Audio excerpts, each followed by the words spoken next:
Are we live? Oh, all right. Good evening, everybody. Welcome to Nerd Rage Gaming's Thursday Night Locals. My name is Brian DeVeza, and I'm joined today with my good friend Adam. What's Adam, going how on, are you guys? today? I'm doing real well. How are you guys doing? Good, good. Really glad to have you on here today, and we have some really great games here today. First round, we have Michael Davidson, fresh off a second place at Louisville Regionals against Nerd Rage Gaming's Eli Greenfield. So, when looking at the Charizard and Palkia matchup, who do you think is generally favored?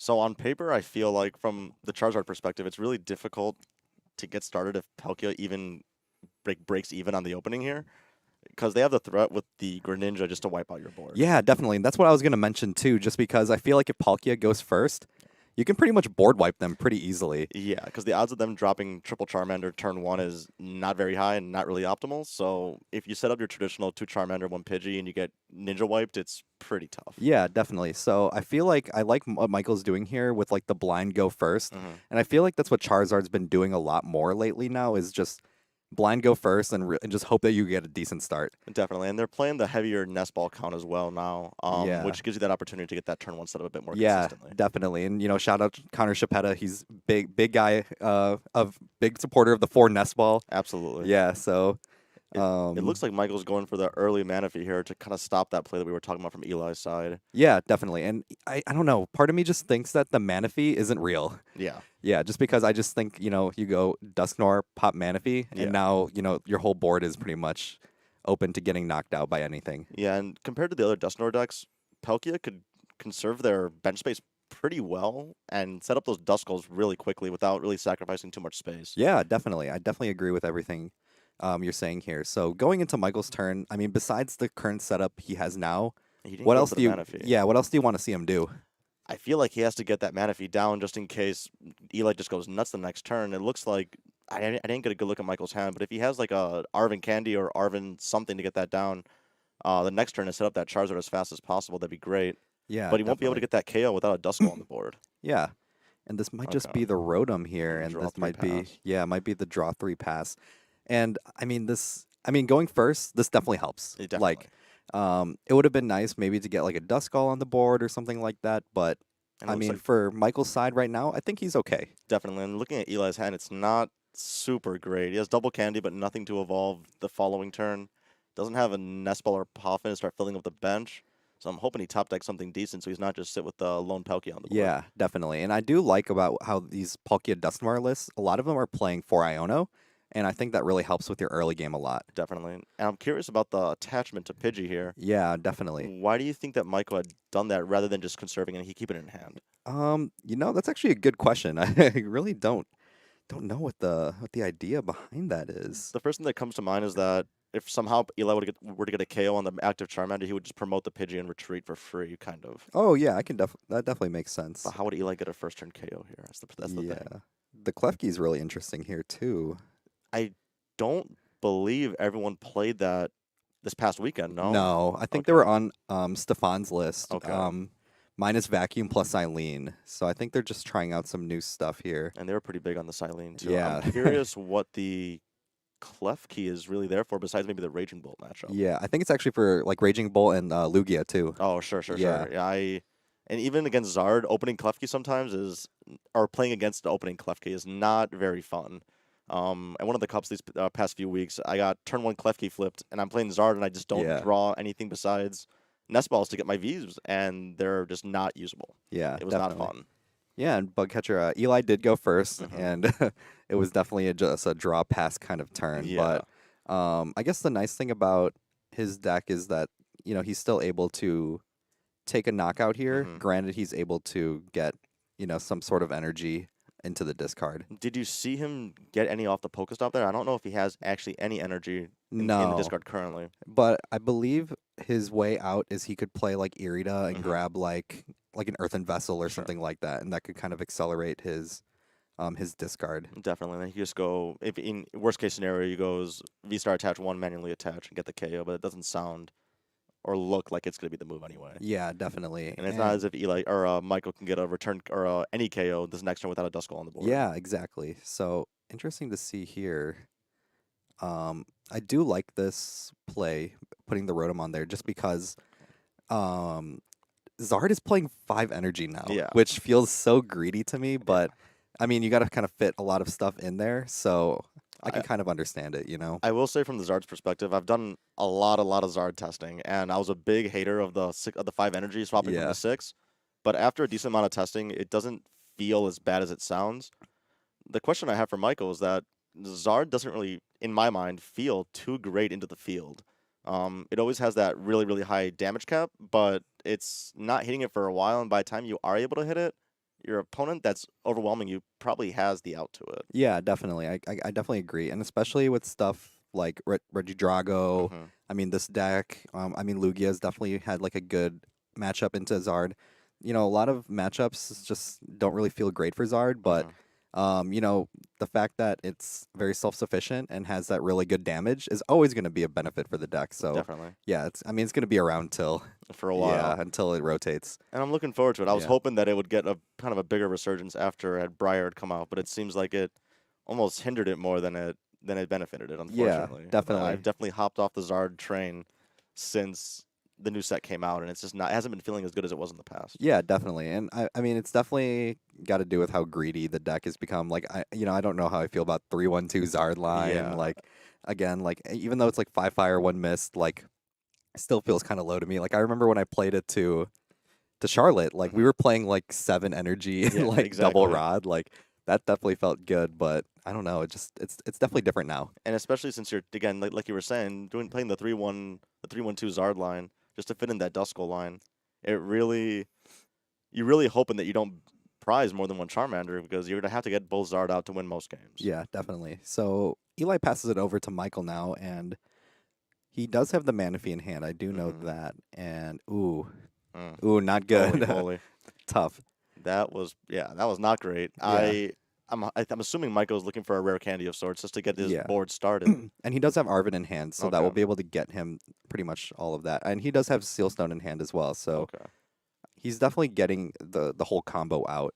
And we know he's not playing damage or health modifier ace spec. We saw him play the unfair stance, Yeah, the so unfair stamp. I'm assuming he's going to get the Defiance Band as his tool unless it's surprised. Getting a Yeah, one card for Arvid doesn't sound super great, even if you're not going to use it right away. yeah, definitely. So he's definitely eyeing the rare Hmm. candy. And if he grabs the Defiance belt, do you think it's gonna be something he saves for later? Do you think he's gonna use it as like a discard fodder? Like, what do you think we're gonna do with this? I think since we haven't really threatened a Duskull line, we're to probably save it for that 270 buff over the Palkia. Because for a while, Zard's sitting at that 270 damage cap. And assuming that Michael goes down in prizes, he'll be able to clear that Palkia pretty quickly. Yeah, definitely. And crazy, I really like the Night Stretcher. Hmm. The Night Stretcher is really nice because it pretty much just says like it doesn't matter that I milled the Pidgeot out of the deck. It Yeah. pretty much just like lets me put it into play that way. I'm thinking from Michael's perspective, though, that he would preferably like to keep the Night Switcher for later, for like a later game Zard play Yeah, out of definitely. nowhere. Yeah, I do like that too, just because it really opens up a lot of avenues of play where you can grab like another energy that you need for like a Radzard. It allows you to loop the Radzard play a lot, which is really nice. Hmm. So there's definitely a lot of things that can happen here, and the looks like Michael's going to be taking the first knockout here with the Burning Darkness onto the Radiant Greninja. So the first thing that comes to mind after looking at Michael's play here is that he's already used up or has 4 energy on the board. Yes. I'm assuming he's playing 5. He's gonna have to super rod to get any other attacker back out, unless he's willing to attack with Pidgeot for that 120, Yeah, which definitely. isn't like terrible in this matchup. But once he evolves into Dusknoir, it'll be out of that Pidgeot range. Yeah, and it definitely doesn't feel good to have Mew EX Definitely. in play as like against Zard, just because it's just such a free knockout to Yeah. take. And even now, it's a free 2 prizer. Eli's gonna have to retreat out of it. But his only other option right now, without getting another Pokemon on board, is to promote the Palkia, which will not currently take out. Or he has Ultra Ball Candy, so he can get the Dusknoir out. Yeah. Which could wipe out the Zard here. And Ooh, 2 energy. This is pretty good. that's I like pretty this. good. Yeah, and you get the shoes too, so you can kind Hmm. of dig a little bit deeper into the deck. He does have Irida in hand. Got the Irida can definitely Dusknoir. do, Okay, and this is good. I mean, it helps Eli get back into the game. definitely.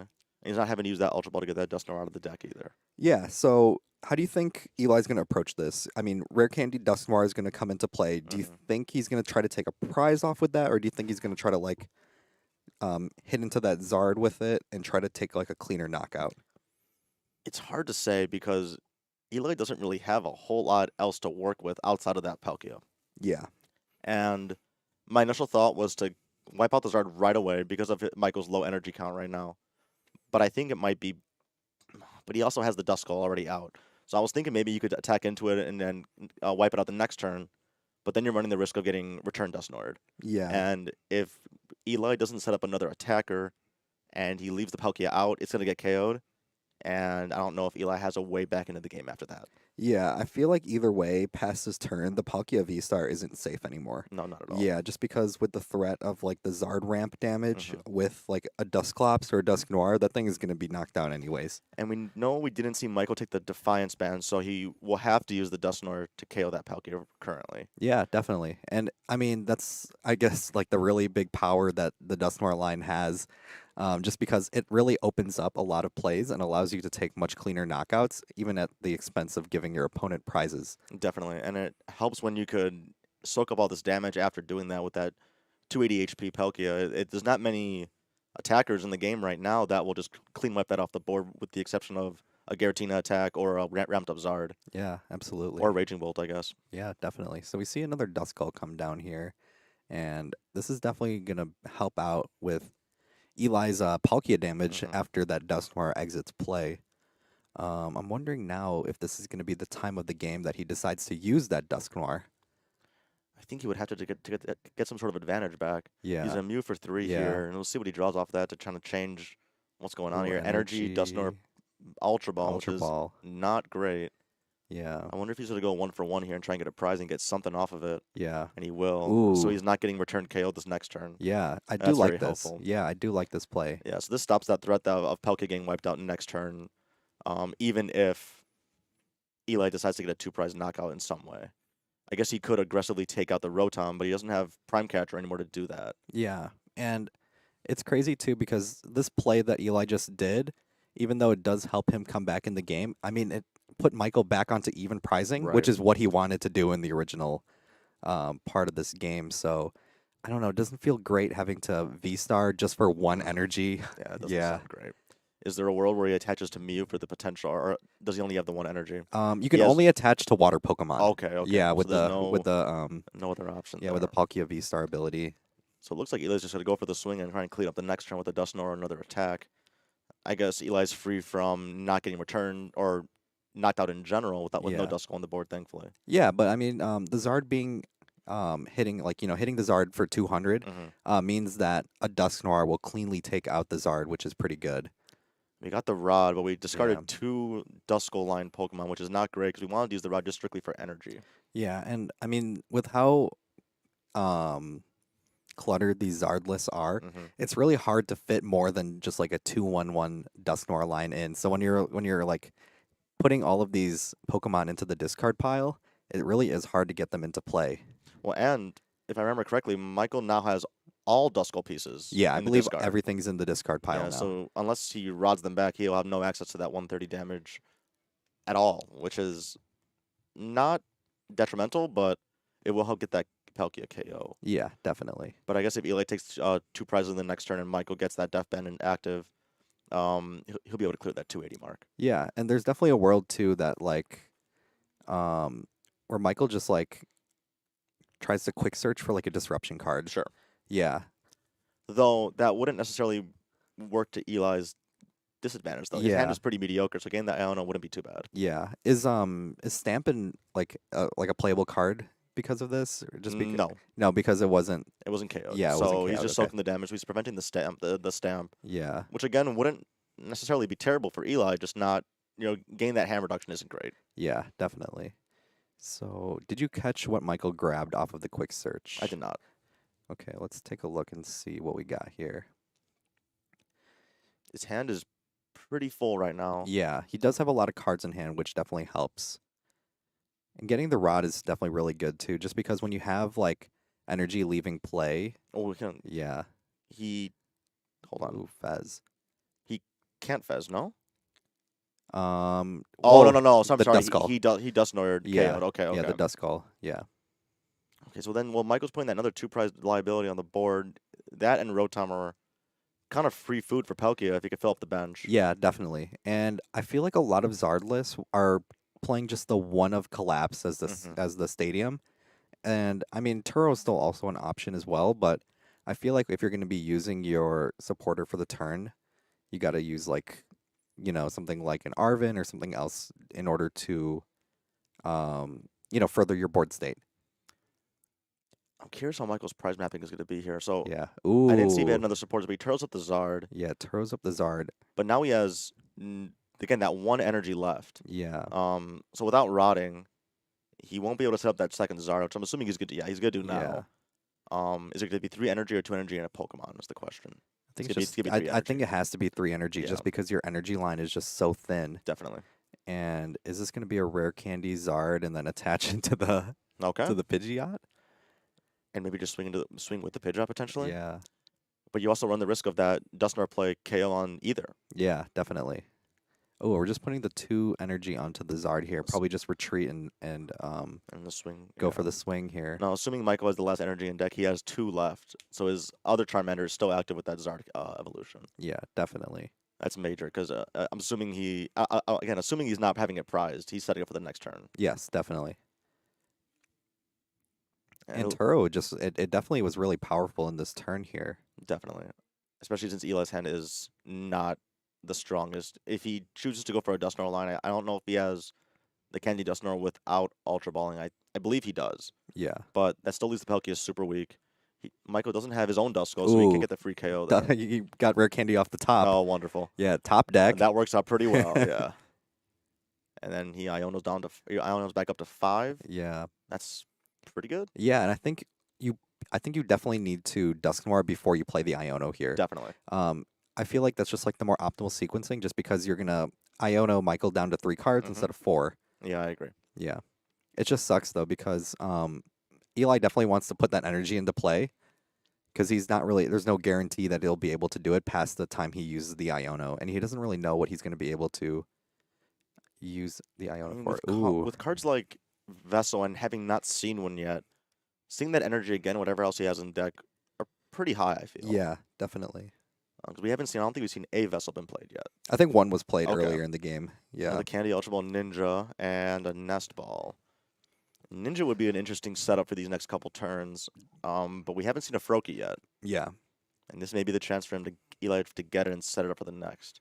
Yeah, it's a little tough to get it into play though because it kind of Definitely. feels like you need a lot of stuff here. Ooh. That's pretty decent. Yeah, the Night Stretcher is huge here. Getting rid of the Ursaluna isn't super terrible, especially since we have so much discard retrieval with the Night Stretchers. Yeah, definitely. And I'm wondering to see what Eli's going to do here now. So it goes with the Nest Ball here first. It might be for the Froakie here. Yeah. It is prized, it looks like.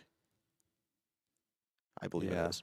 I think so. And that's really unfortunate because that means Eli has to set up a second Palkia, which would just be not the right move. I feel like at this point too, putting another Palkia is just asking for it to get knocked out. Absolutely, especially since you have the Mew already on board. Michael Yeah. has already the 4 prize next 2 turns set up. Yes. Eli just doesn't have much of a rebuttal, unfortunately. Yeah. And we know the Froakie's prize. He's not going to go for the Palkia here, I'm assuming. I don't know necessarily what Eli's line is here to get back into this game right now. Yeah. He's eyeing the Dusclops right now, which he might be looking for. So about 180 damage on the board somewhere. And the Palkia's attack is going to be crazy weak on this next attack. Yeah, it definitely will. But that might not be the biggest issue for Eli, just because he might be just using it to take out the Charizard. Sure.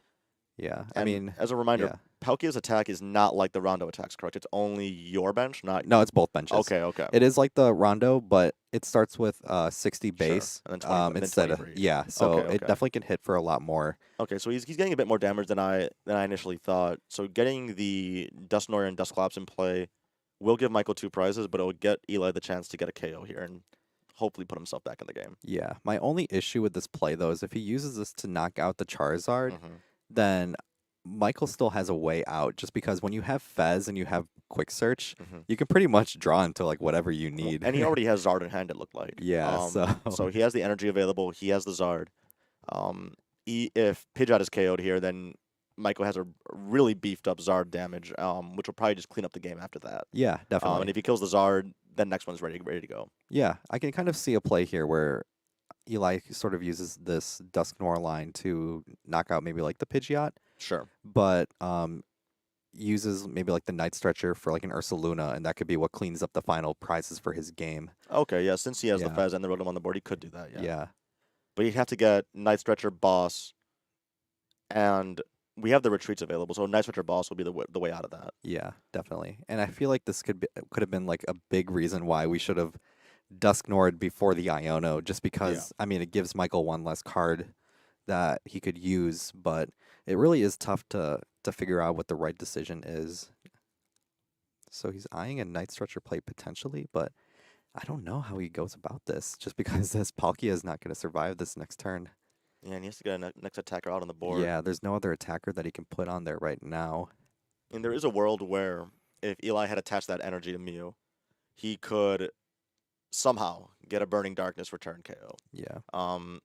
Doesn't look like it was even really possible in the first place. And I think not activating the Fez is, or he is activating the Fez. Okay.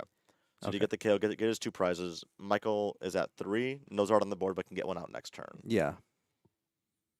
Okay, so let's see what Michael's able to do here. I mean, Michael was able to get another card off of the prize too from the Dusk Noir, and then he draws into another as well. So they're both tied at 3 now, which definitely doesn't feel great for either side. No, but the thing on Yeah. Michael's side is once he gets this KO, that Dusclops is unusable. Yeah. Whereas most of Michael's board, it still is. We can still draw off the Mew and hope for an Ursaluna play of some sort. But I think Michael wins this prize race as long as he gets a KO on this turn. Yeah, definitely. And it's really weird though, because I feel like in the past we'd always not really wanted to go to one prize, Right. but now it feels like good because it closes off all of these Dustmore plays, and Yeah. now and now Eli's going to be hit with unfair stamp, which Yeah. definitely doesn't feel great as That's well. tough. After he got the Feroki off the prizes as well. Exactly. It's like getting hit with unfair stamp, and Michael still has quick search available, which is really crazy to see too. And I'm pretty sure he has flipped the script as well. Yeah, So he's going to be seeing at 9 cards at the least.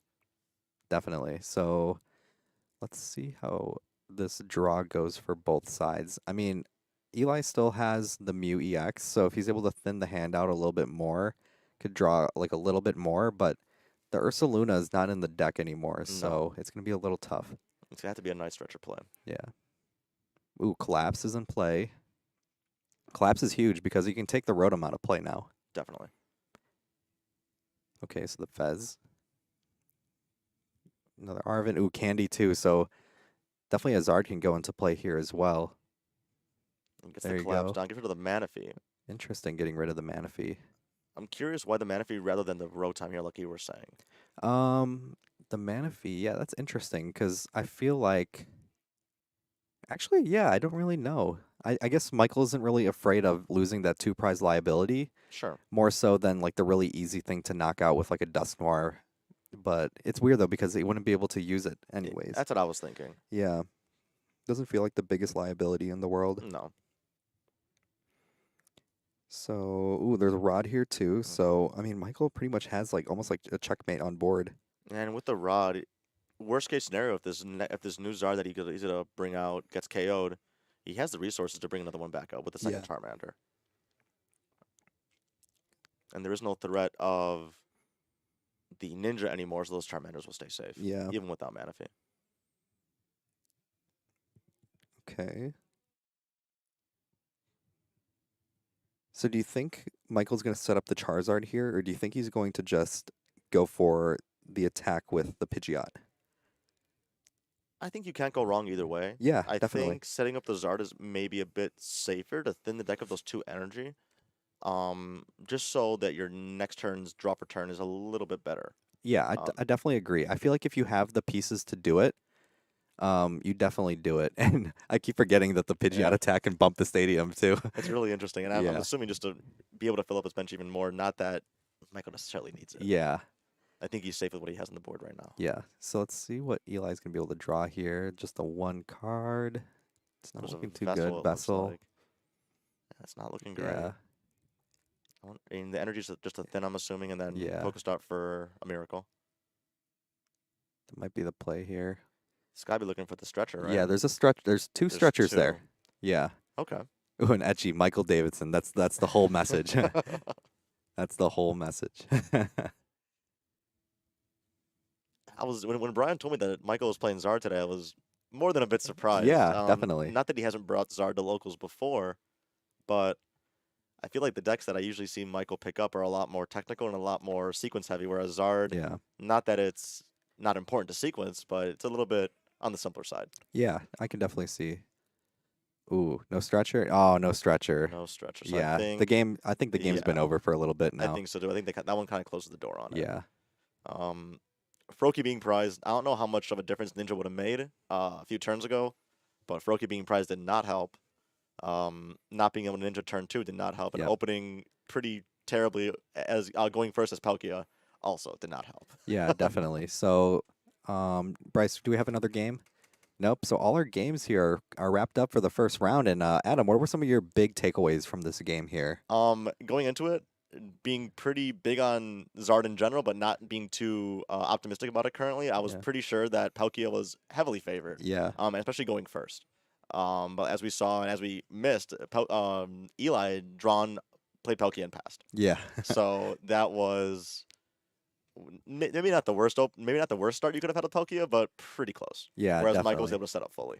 Yeah, and I mean, both of these players are incredibly good. Of So course. I know they're able to make the most out of what tools they're given and all of that. And when you give Michael something like Charizard, which really does reward like really high level play, Sure.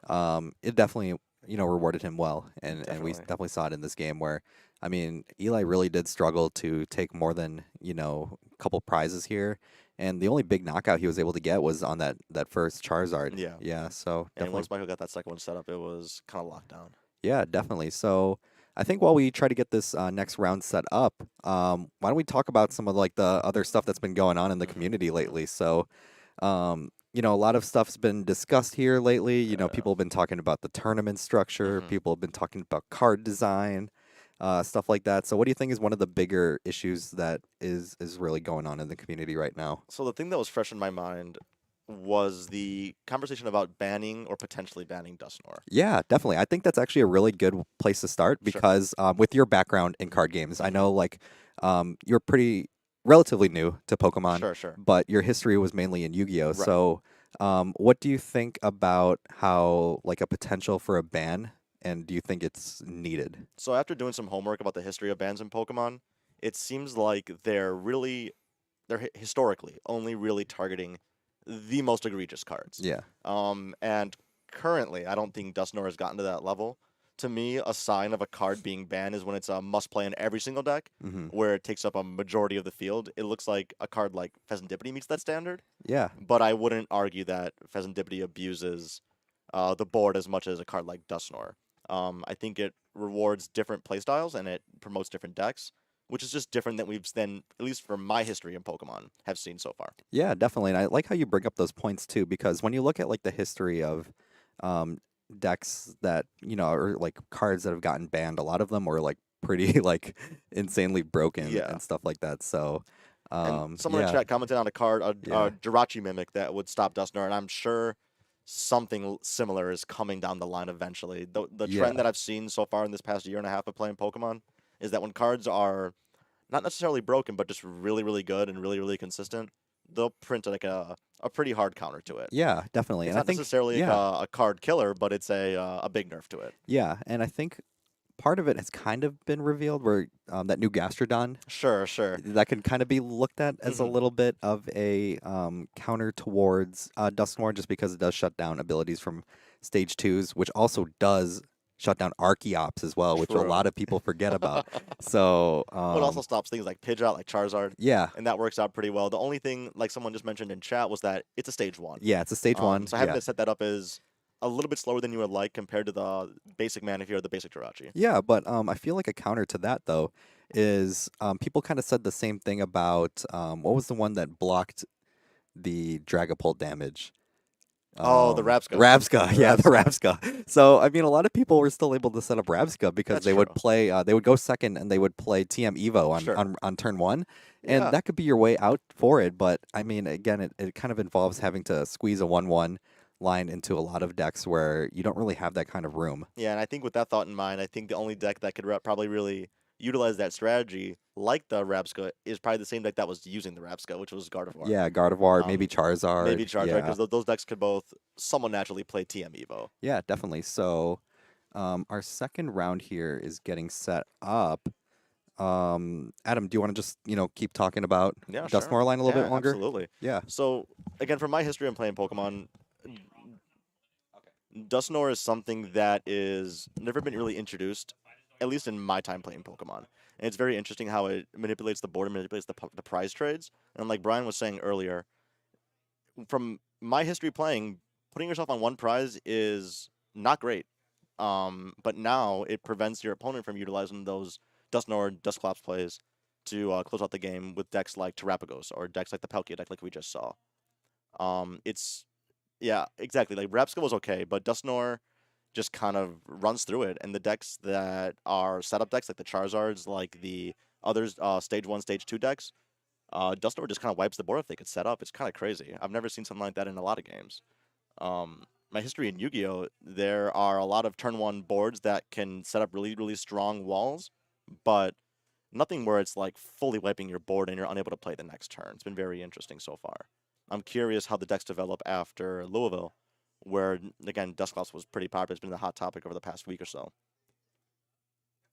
I'm curious to see what decks we'll see coming up here on table number 1. I did see when I was walking around some very interesting decks. Like we mentioned, Matt was playing the Cornerstone Noivern deck, which is it's quite the deck. It's something. I've always been curious about how anti-meta or control decks work in Pokemon, because in Yu-Gi-Oh they were more interactive, whereas control decks in Pokemon are a lot more like suffocating, like decks like Stall or Pidgeot Control. It's very different than I had expected it to be, and it can be very oppressive in the right format. It looks like we're getting Charizard again back on the screen. Charizard and Noivern. So I'm curious to see what Brian's take on this is, because if is it Matt playing the Noivern deck? Okay. So I know he's not just playing the Noivern, and he is teching, or he's playing the deck with the heavy Cornerstone line, which historically has been a pretty brutal counter to Charizard. Playing Charizard the past couple majors, running into Cornerstone or Iron Thorns has been an absolute death sentence. Um, Thorns especially. It's crazy how hard of a counter it is to those decks that require those abilities to activate.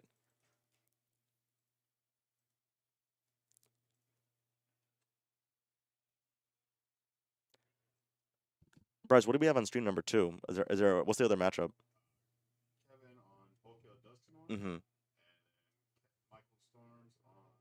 On Terrapagos. Like, he's playing my deck. Okay, so on stream number 2, we have Kevin recently off his first day 2 playing I'm assuming the same 60 he played with the Palkia Dusknoir deck.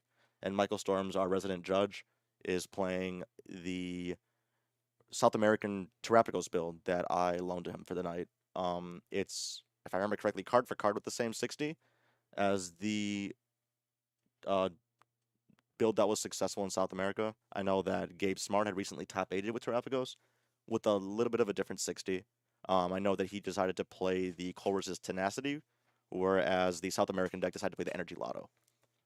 And then here we have Justin, I'm assuming playing the same 60 as Michael, against the Noivern EX deck coming from Alec. Yeah, definitely. And I think that's what he is playing. And do you think Matt's playing that list that a lot of the Australians brought to Baltimore? I'm not sure which list you're referring to, actually. I haven't done a super in-depth check of what the international players are playing. I do know he's playing Cornerstone.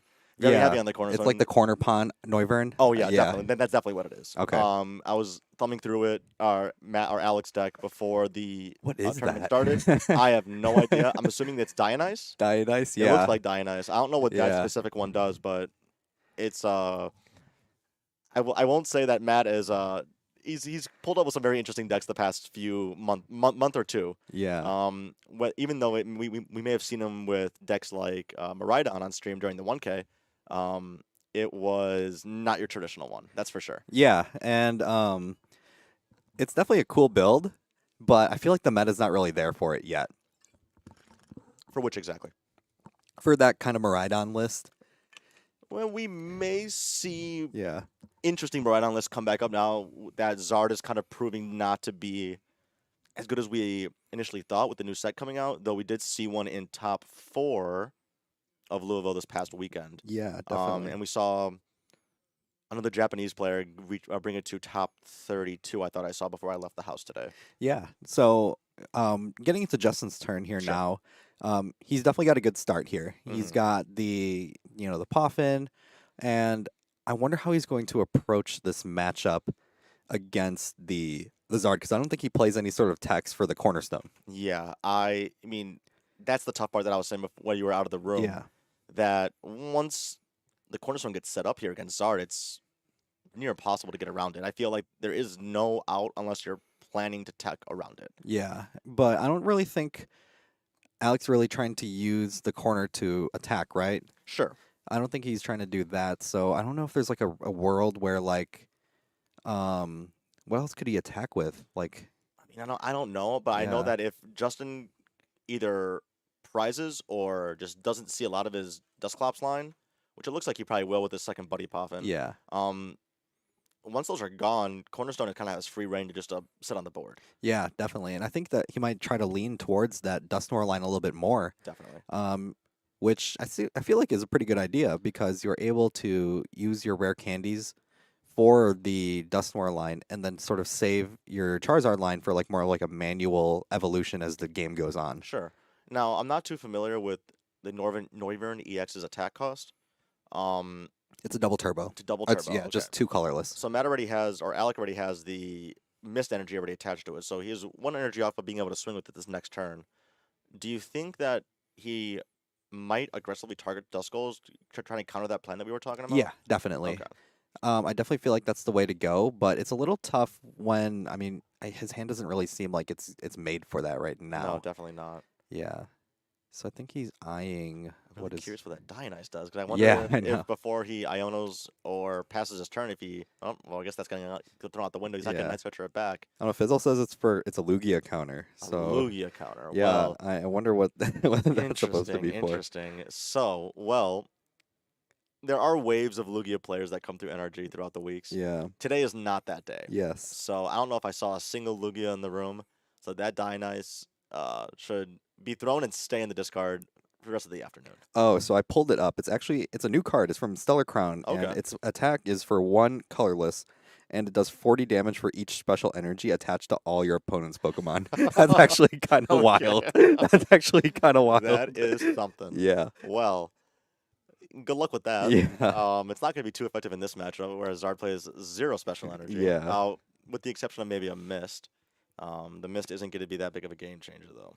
Yeah. So interesting supporter choices that he has here. He's got like the Chorus's Tenacity. There's a Chorus's Experiment, and then there's like the Iono as well. So Yeah, I mean, we're supporter heavy here, and you see yeah. the Chorus's Tenacity, like you were saying. I don't really. This is a very interesting start for Alec here. I'm Yeah. really curious how he's going to proceed with this. I'm not familiar with this type of deck at all. This is the kind of deck that I actively avoid playing. Yeah, definitely. While you were out of the room, I was talking about the major differences between control in like games like Yu-Gi-Oh and the controls in the games like Pokemon. Yeah. Control in Yu-Gi-Oh is a lot more interactive, where a hard control deck in Pokemon is super suffocating. Yeah. Alec is trying to make that hybrid where he's able to actively attack with Noivern, but then just set up that massive wall of cornerstones. Yeah. So definitely here. So now that the Noivern attacked, now Justin's not able to attack with any basic Pokemon. So the main reason that this Noivern was originally played for was to counter the Ancient Box matchup, Right. which was a really big deck going into Baltimore regionals not yeah. too long ago. So now, stuff like a Radzard wouldn't be able to attack it or anything like that, but all the evolutions are still safe. So It also helps with that Raging Yeah. Bolt matchup as well. yeah, Raging Bolt too. Perfect. Definitely. Yeah, definitely another one. Because that was a card that Noivern was a card that was whispers about being teched into Regidrago to kind of flip that matchup more in their favor.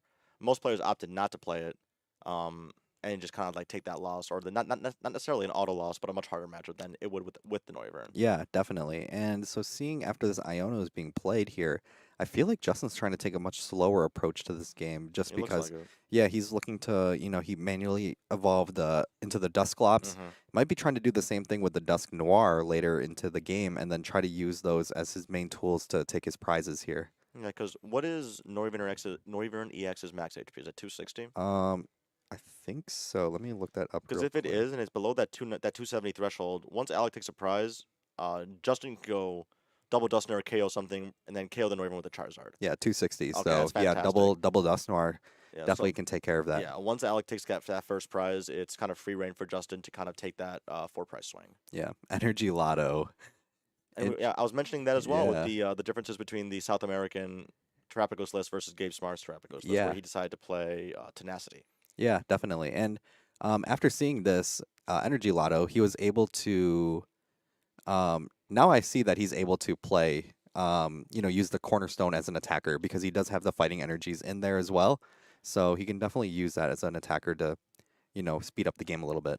I'm really curious why Alec elected to use both Lotto and Tenacity in the same turn. Yeah, that's I definitely a good feel like question. if you really just wanted that DTE, you're better off just going with the Culver's Tenacity to get that Lost City. But by using the Lotto, I guess you are technically thinning your deck out by one card. And I guess you get another Ultra Ball discard potentially.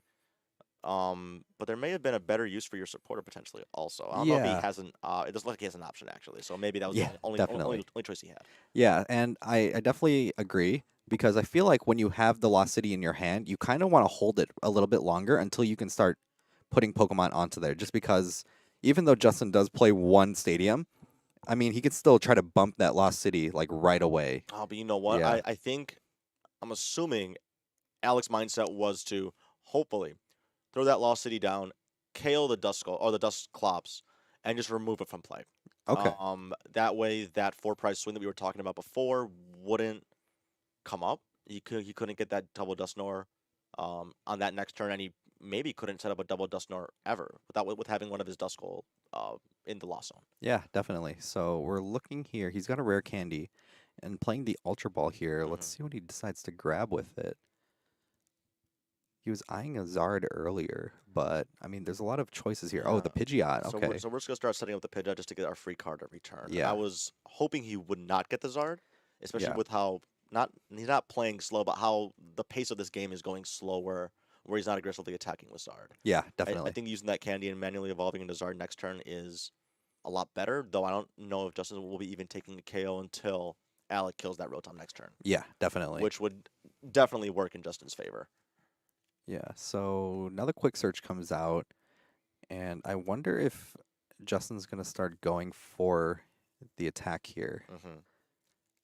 I'm curious. I Yeah. don't because without using a Dusknoir, I don't know if we can get a KO this turn. Yeah. And by using that Dusknoir, I put your three pieces, almost half of your engine there for the Duskulls into the Lost Zone.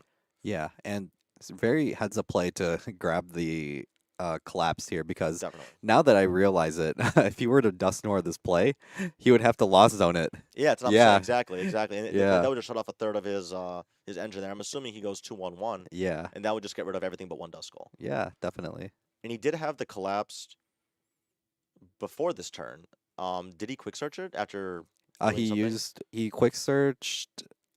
I think he Um, already had the collapsed in hand. no, he force sealed stone for that. Oh, gotcha, Yeah, yeah, gotcha. Okay, so yes, when Justin decides to take that big swing, the collapse will definitely be coming down. yeah. And to address Fizzle, I don't think Justin's running Cologne. I I don't feel believe like a so. lot of Zardless as of late haven't really been playing Cologne. I agree. I Yeah, think, and that's part of why Zard has been kind of frustrating.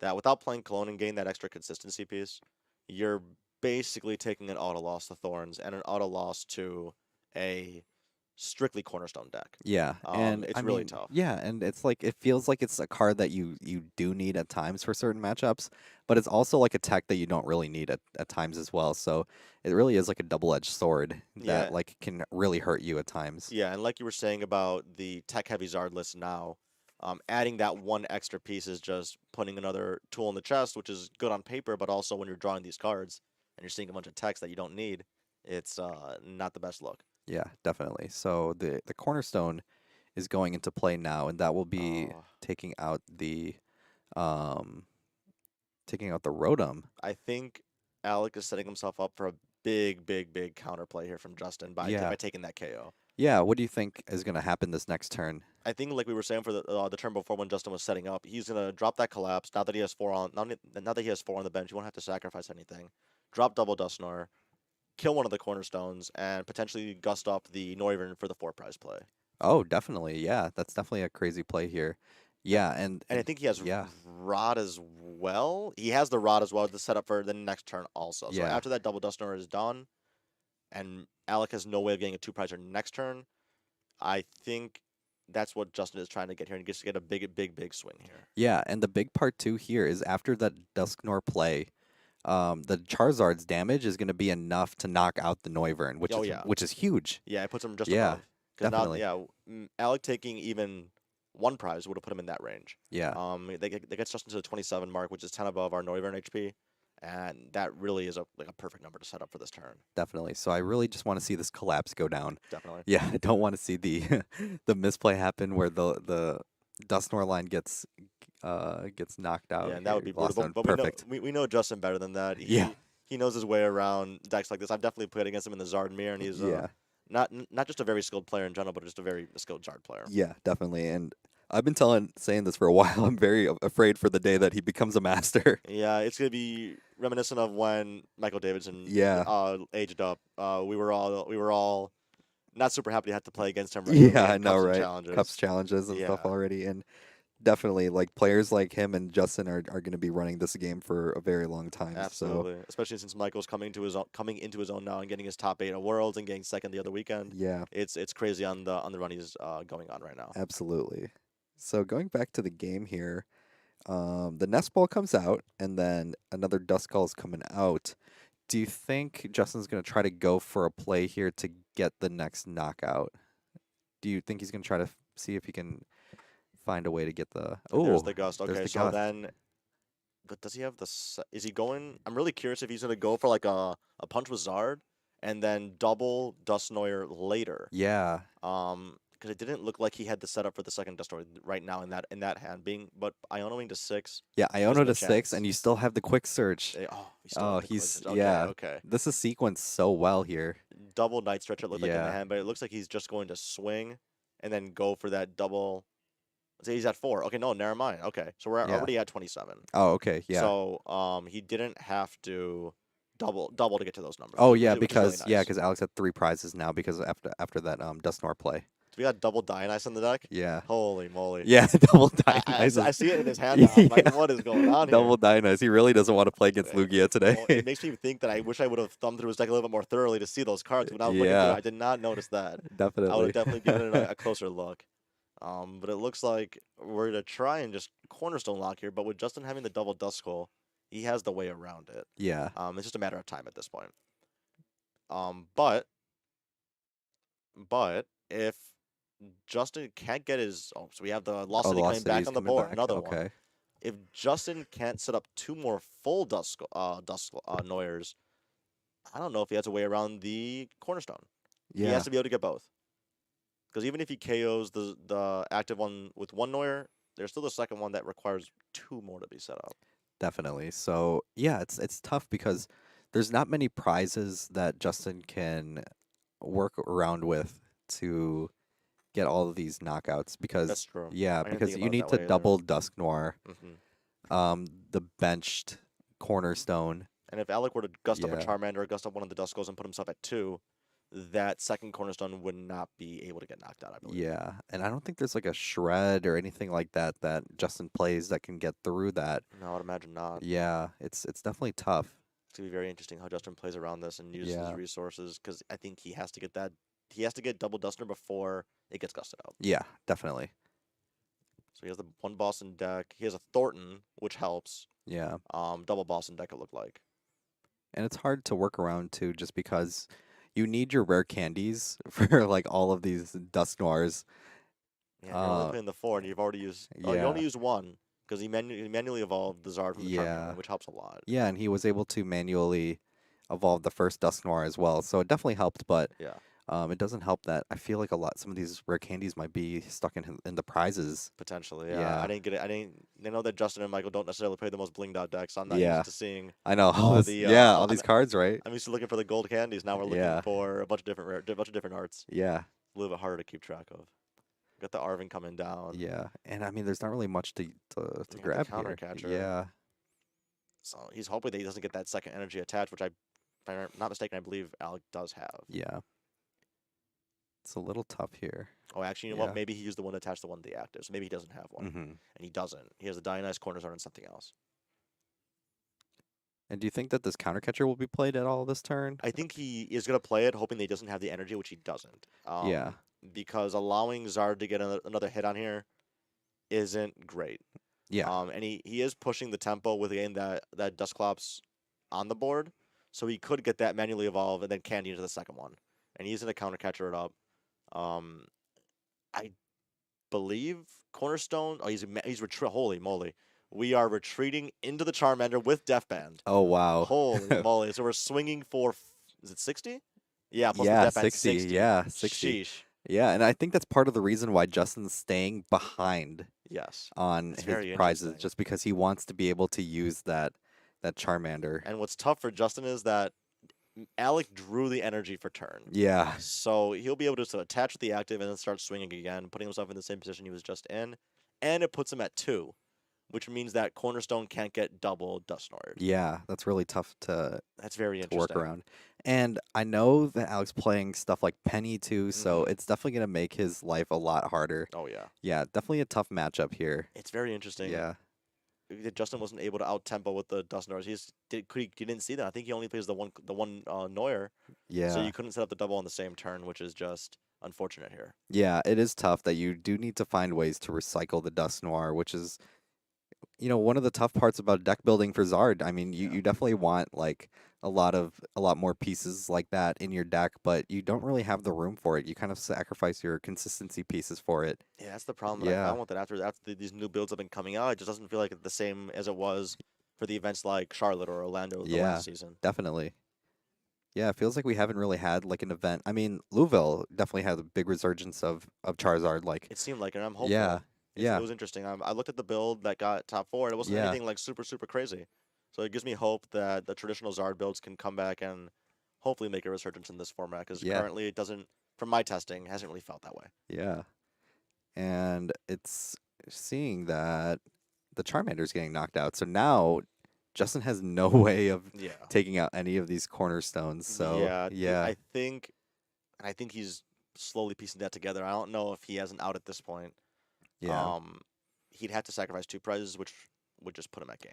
yeah. And pretty much everything has like an ability and all of that stuff. So it Yeah, really is all those are the tough. attackers. Yeah, Yeah, it's not even as if you could bring out Radzar when he's at 1 prize. yeah, It's unfortunate and it's frustrating from the Zard player's end to get locked out like that. exactly. Yeah, But that is the goal and strategy of these Noivern X Cornerstone decks. You wanna just like stall and control, make your opponent waste their resources, and then just set up your wall. yeah, definitely. And I mean, Alec did that perfectly. I Yeah. mean, he kept his board like, really tight, really small, and he didn't have to overextend anything more than he needed. And being able to chain the lost cities really prevented Justin from just taking those early advantages.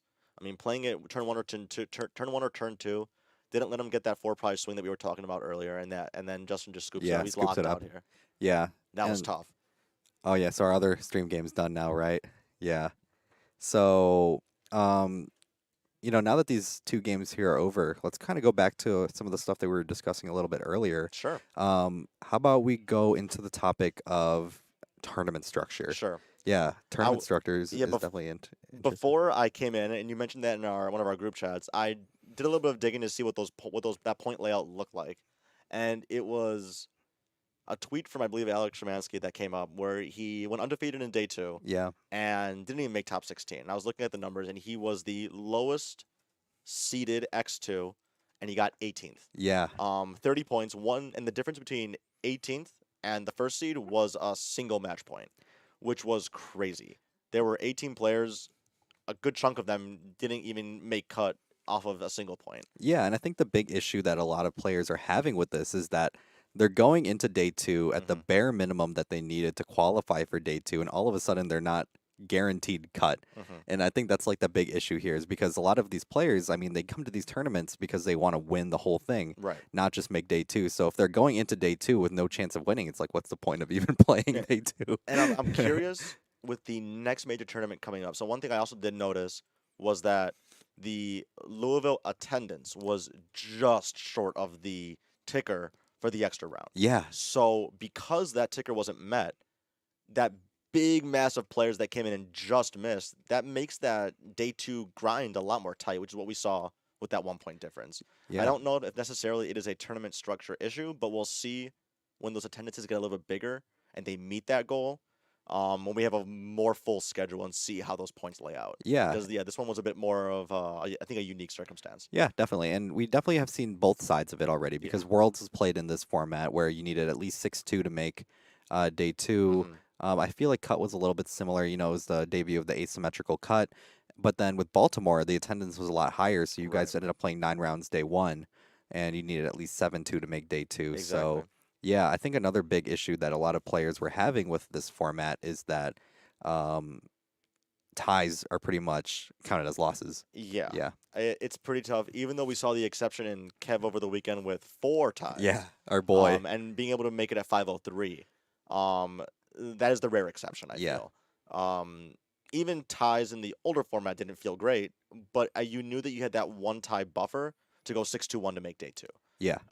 Being needed to go 6-2 in this case, or 7-2 in most cases now, it makes that window a lot more tight and those ties a lot more damaging. Yeah. So I know that you went to Baltimore. Yes. Um, how did you feel about the structure and with the new ties? Were you like gunning to get, more gentlemen's agreements Sure. done? Were you getting a lot of those in your games? So going into it, I did not plan on offering any gentlemen's Yeah. agreements off the rip. Yeah. I'm not gonna sit down at my table and offer it Yeah. immediately. I don't know this person. I don't know what their tendencies are. Yeah. I'm really more concerned about getting it taken back at the end of the game. Yeah. So going into it, no, it wasn't really on my radar. I was thinking that more people would be asking me. Yeah. They didn't. But my run was cut very short. Like I was telling the stream, when you're playing Zard, those Cornerstone and Thorns matchups are really brutal. Yeah. Even when you're playing Cologne. And in Baltimore, I played Sawyer Melvin in the Zard Mirror round one.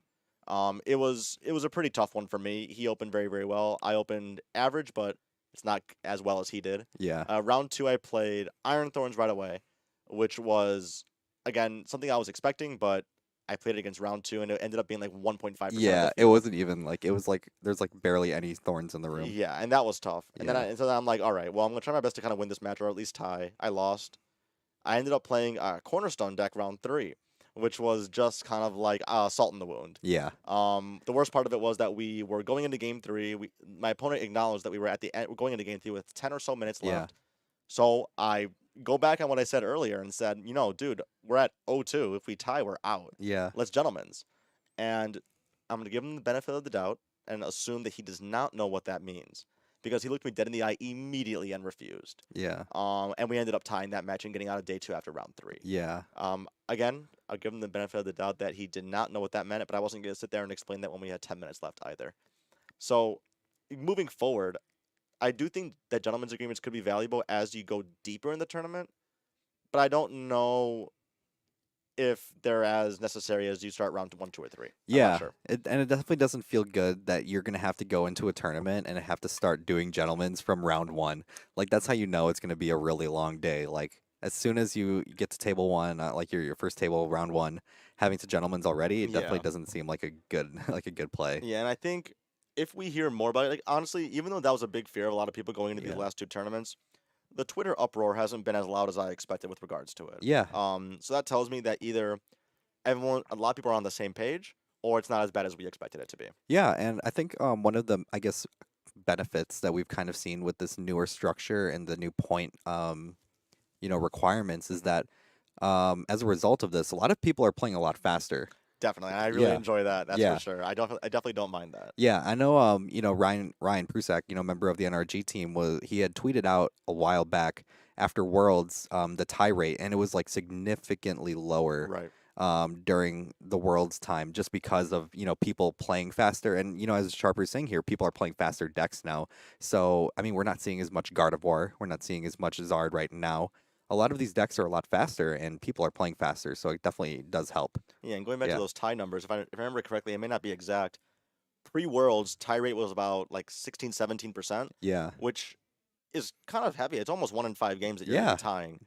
And as we've seen the last 2 or 3 majors, it's gone down to pretty close, if not exactly 10%. yeah, Which means that you're tying on average once in your tournament in day one, basically, if not less, yeah. which feels a lot better. And given the structure, it probably makes other players feel a lot better as well. Yeah, definitely, and I definitely agree with everyone in chat here. Just because a lot of the cards that have That's been true. Yeah, printed have definitely made the games faster, which is crazy definitely. too. Because during the Sword and Shield block, a lot of people were complaining about how fast the games were, just because every game would kind of end in like 2, 3, 4 turns, because you have these really beefy V maxes, Yeah. 3 prize V maxes, Dude, I remember and playing those. I played yeah, the tail end of that one. That's when I started playing yeah. against the Rapid Strike decks and whatnot. It's and then it kind of moved on to like this much slower format at the beginning of the Scarlet Violet block. Hmm. I know Pokemon said they wanted to slow the game down a little bit. They wanted to introduce more evolution, and now that all this evolution's come in, it slowed down a lot of the games, and now we're back to this like really fast gameplay. Yeah, I'm looking forward to Yeah, the change of pace. But before we continue that conversation, I need to go run to the washroom yeah, really fast. I'll be right back. definitely. So, going back onto this discussion here, we pacing is definitely really big here. The change to slow to fast pacing. I'd definitely like to hear what like everyone in chat's thinking about it. Is this like a format that you guys like? Is it something that you guys don't like? I know a lot of like the podcasts, like I know like I listen to Tag Team with Andrew Mahone, JW, and Riley. They were talking about how much they don't like this current format just because of how fast it is, and how it doesn't, I guess, quote unquote, feel like traditional Pokemon. But it definitely it's everyone likes like their different things.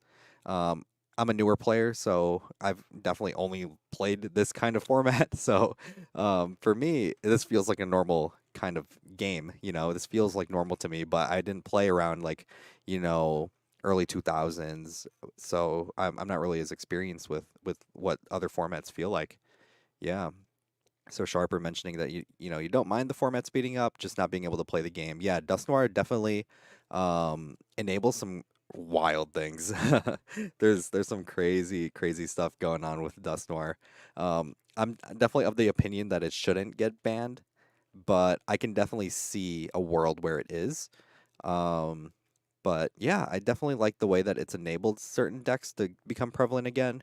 But it definitely has shut down a lot of decks that we already know and love. So yeah, Fizzle on the other side saying it's way too fast.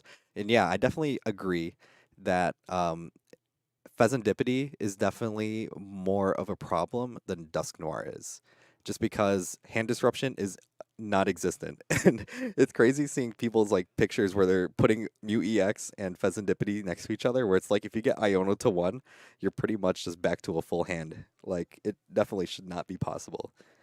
So Sharper mentioning played Palkia Dusknoir into Charizard. Yeah, you can definitely KO 4 Charmanders turn 2. That's what we were kind of hoping for when we saw Michael play against Eli round 1, because as soon as you pop that first Manaphy, like your Radiant Greninja can pretty much wipe the whole board. Pretty much just like having any sort of pieces for to take out the little babies is really big. Yeah, it definitely shouldn't be possible, but this is the format that we live in right now, so definitely really tough. Yeah. So it's good to see that everyone in chat kind of has like a different view on it, because it kind of encourages better discussion that way. We're able to see like how different people's like viewpoints kind of affect my own judgment on the format, just because I'm able to hear about what everybody else is thinking, and so I kind of like develop my opinion from there. Yeah, so at least Reggie Drago, Kirim's 3 Charmanders, they need to set it back up. Yeah, definitely. So yeah, I mean, we got a lot of really interesting stuff going on in the community right now. Um, yeah, what other things do you think are on your mind, Adam? I'm curious. I Yeah, don't know. I mean, yeah, those are the two main ones that have been coming up a lot yeah, on social media and other podcasts and whatnot. Um, I think we do have to keep an eye on the trend that Dustnor is taking.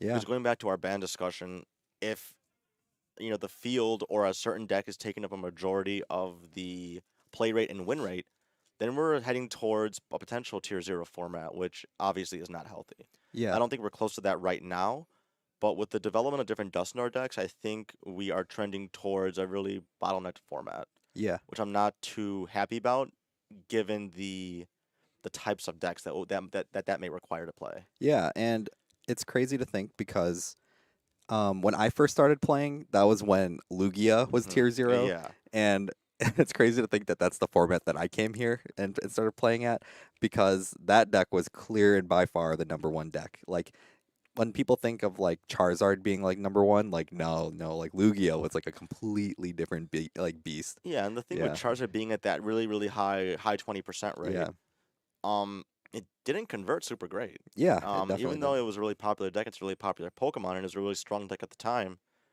We didn't see it take up, 30-40% of the top cut, Yeah, which was good. I mean, obviously, if one deck is gonna be able to take up that much percent, it's a bit more of a stale format. I always imagine in my head that Palkia graphic yeah. The from Palkia. I was about to yeah, mention that too. and that one's crazy. Like those kind of formats from my history playing in a tier 0 format, it is not very fun. Yeah, definitely. Unless you really really enjoy the deck that you're winning with. Yes. Um, if you're not super into the deck that's doing the best, it's a really, really, really boring format. And I Yeah. agree, Sharper. Bottleneck format definitely the bird control players come out to play. That's for sure. Yeah. So I'm gonna try to set up this next match here. Yeah, We've exactly. got some Oh, interesting stuff here. what's going I on? don't think we want to see Zard versus Cornerstone again. No, we definitely don't. Yeah, so I'm gonna look around the room, see what kind of stuff we For have here, sure. and we're gonna have the next round set up in just a second. I guess we can find other stuff to talk about while we're doing it. I'll Yeah, have this done in 5 minutes. I will talk about my Guardy trauma. Going back to Sharper's comment here, mentioning that at NAIC this past year, where there were 7 Guardies in top 8. Like Brian was saying with his introduction to Pokemon, he was playing in the Tier 0 Lugia format. I started playing when Baby Guardy and Guardy EX were running rampant in the format, and that was not fun to play against. My first cup in the Chicago area, I played a 7 round cup at Top Cut and played 5 Guardy, and it was brutal. It made me not enjoy playing against Guardy or testing against Guardy because I knew that it was such a one-sided matchup for the decks that I was playing. That being said, being able to reflect on that Guardy deck was incredibly technical, and it took a lot of skill to play and play correctly. But for as a new player, being overwhelmed by that was pretty tough. I'm thinking back to the past couple regionals. If I remember correctly, Louisville had 7 different decks in top 8, and then 2 Lugia doubling up, which is pretty awesome. Going back to my comment about the bottleneck format, based on our last results, it doesn't show that. What I mean by that more so is all these decks playing some sort of Dusknoir variant. And if every deck is playing it, that may be a problem. People may be saying, like we mentioned earlier about Fez, yeah, it's kind of the same. If every deck is playing it, it may be too good of a card.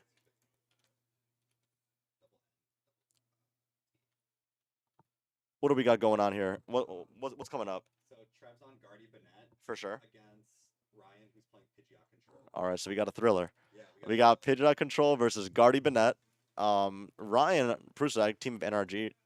On the flip side of the Banette wheel, last time I played him on stream, I got item locked and I cried.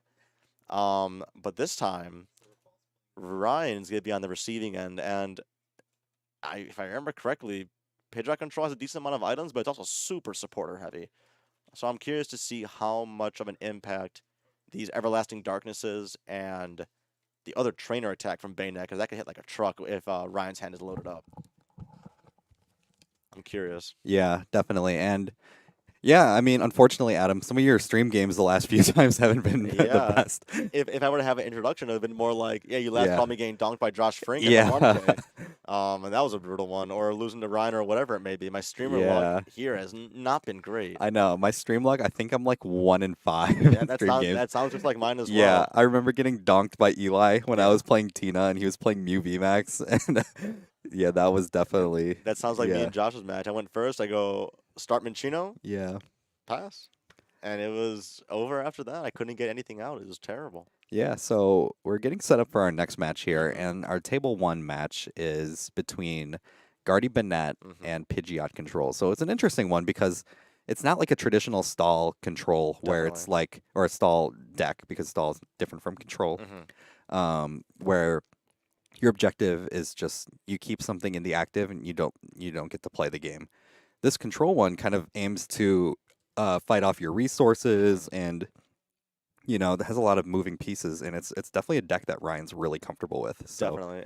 And with yeah, the history of Pidgeot control, it seems like to me it's a very format dependent deck. The cards that you play, the skeleton may be the same, but the text that you play are very dependent on what you're expecting to see in the field. yeah. Ooh, I like this. I think I see the Wellspring Ogre Pond. I also did see Yeah, that. Yes, the yes, one yes. with sob. We'll get So some sobbing here. yeah, we'll get some sob here, which is really cool here. And Trevor's hand looked Pokemon loaded here. yeah, So we so got Boss, Double Shuppet, Triple Shuppet, something like Triple yeah, Shuppet. triple Shuppet. We start with the Wellspring Ogre Pond. Yeah. And Ryan does have the Pidgey for the next turn, and we draw the Radzam Yeah. on Trevor's side.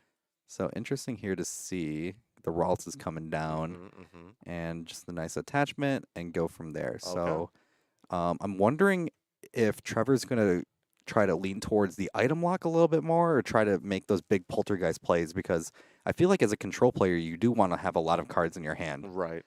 And that's what I was thinking when you guys stepped away to talk to Bryce, is that I don't know how item heavy Pidgeot control is, but it is incredibly supporter heavy, Yeah. which makes that poltergeist a lot more viable.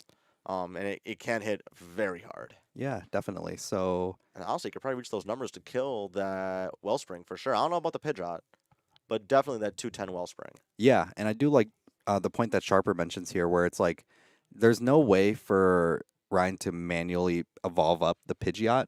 So he's going to need rare candy for it. That's true. So I don't think he plays Pidgeotto. So that's definitely going to Ooh. be a big part of it. Yeah, bird control doesn't function without bird. That is very, very That is true. And you very know what? true. If Trevor elects to go hyper aggressive, which he can with the boss in hand, we may see a much slower start than we're already seeing from Ryan. Yeah, Not definitely. that Pidgeot control moves incredibly fast. Yeah, so I mean, Trevor already has most of the stuff that he needs. But one thing that I think is interesting is because Banette's been pretty prevalent in our meta the last Definitely. format. And I guess the thing I wonder is like which one's more I guess like the better sort of build? Is it the Banette with Dusk Noir or is it the Banette with the Gardevoir line? Yeah. That's very interesting. So I've had the pleasure and displeasure of playing against both. Yeah. I would say from the traditional decks that I play, the one that seems more aggravating and disrupting is definitely the Bayonet Dusknoir deck. It hits really hard, and if you're playing an item-dependent deck, it locks you out very fast. Yeah. Whereas Guardy is a majority of traditional Guardy. You replace a handful of cards to fit in that Bayonet line, and that does give you another path to kind of disrupt and then control the board yourself.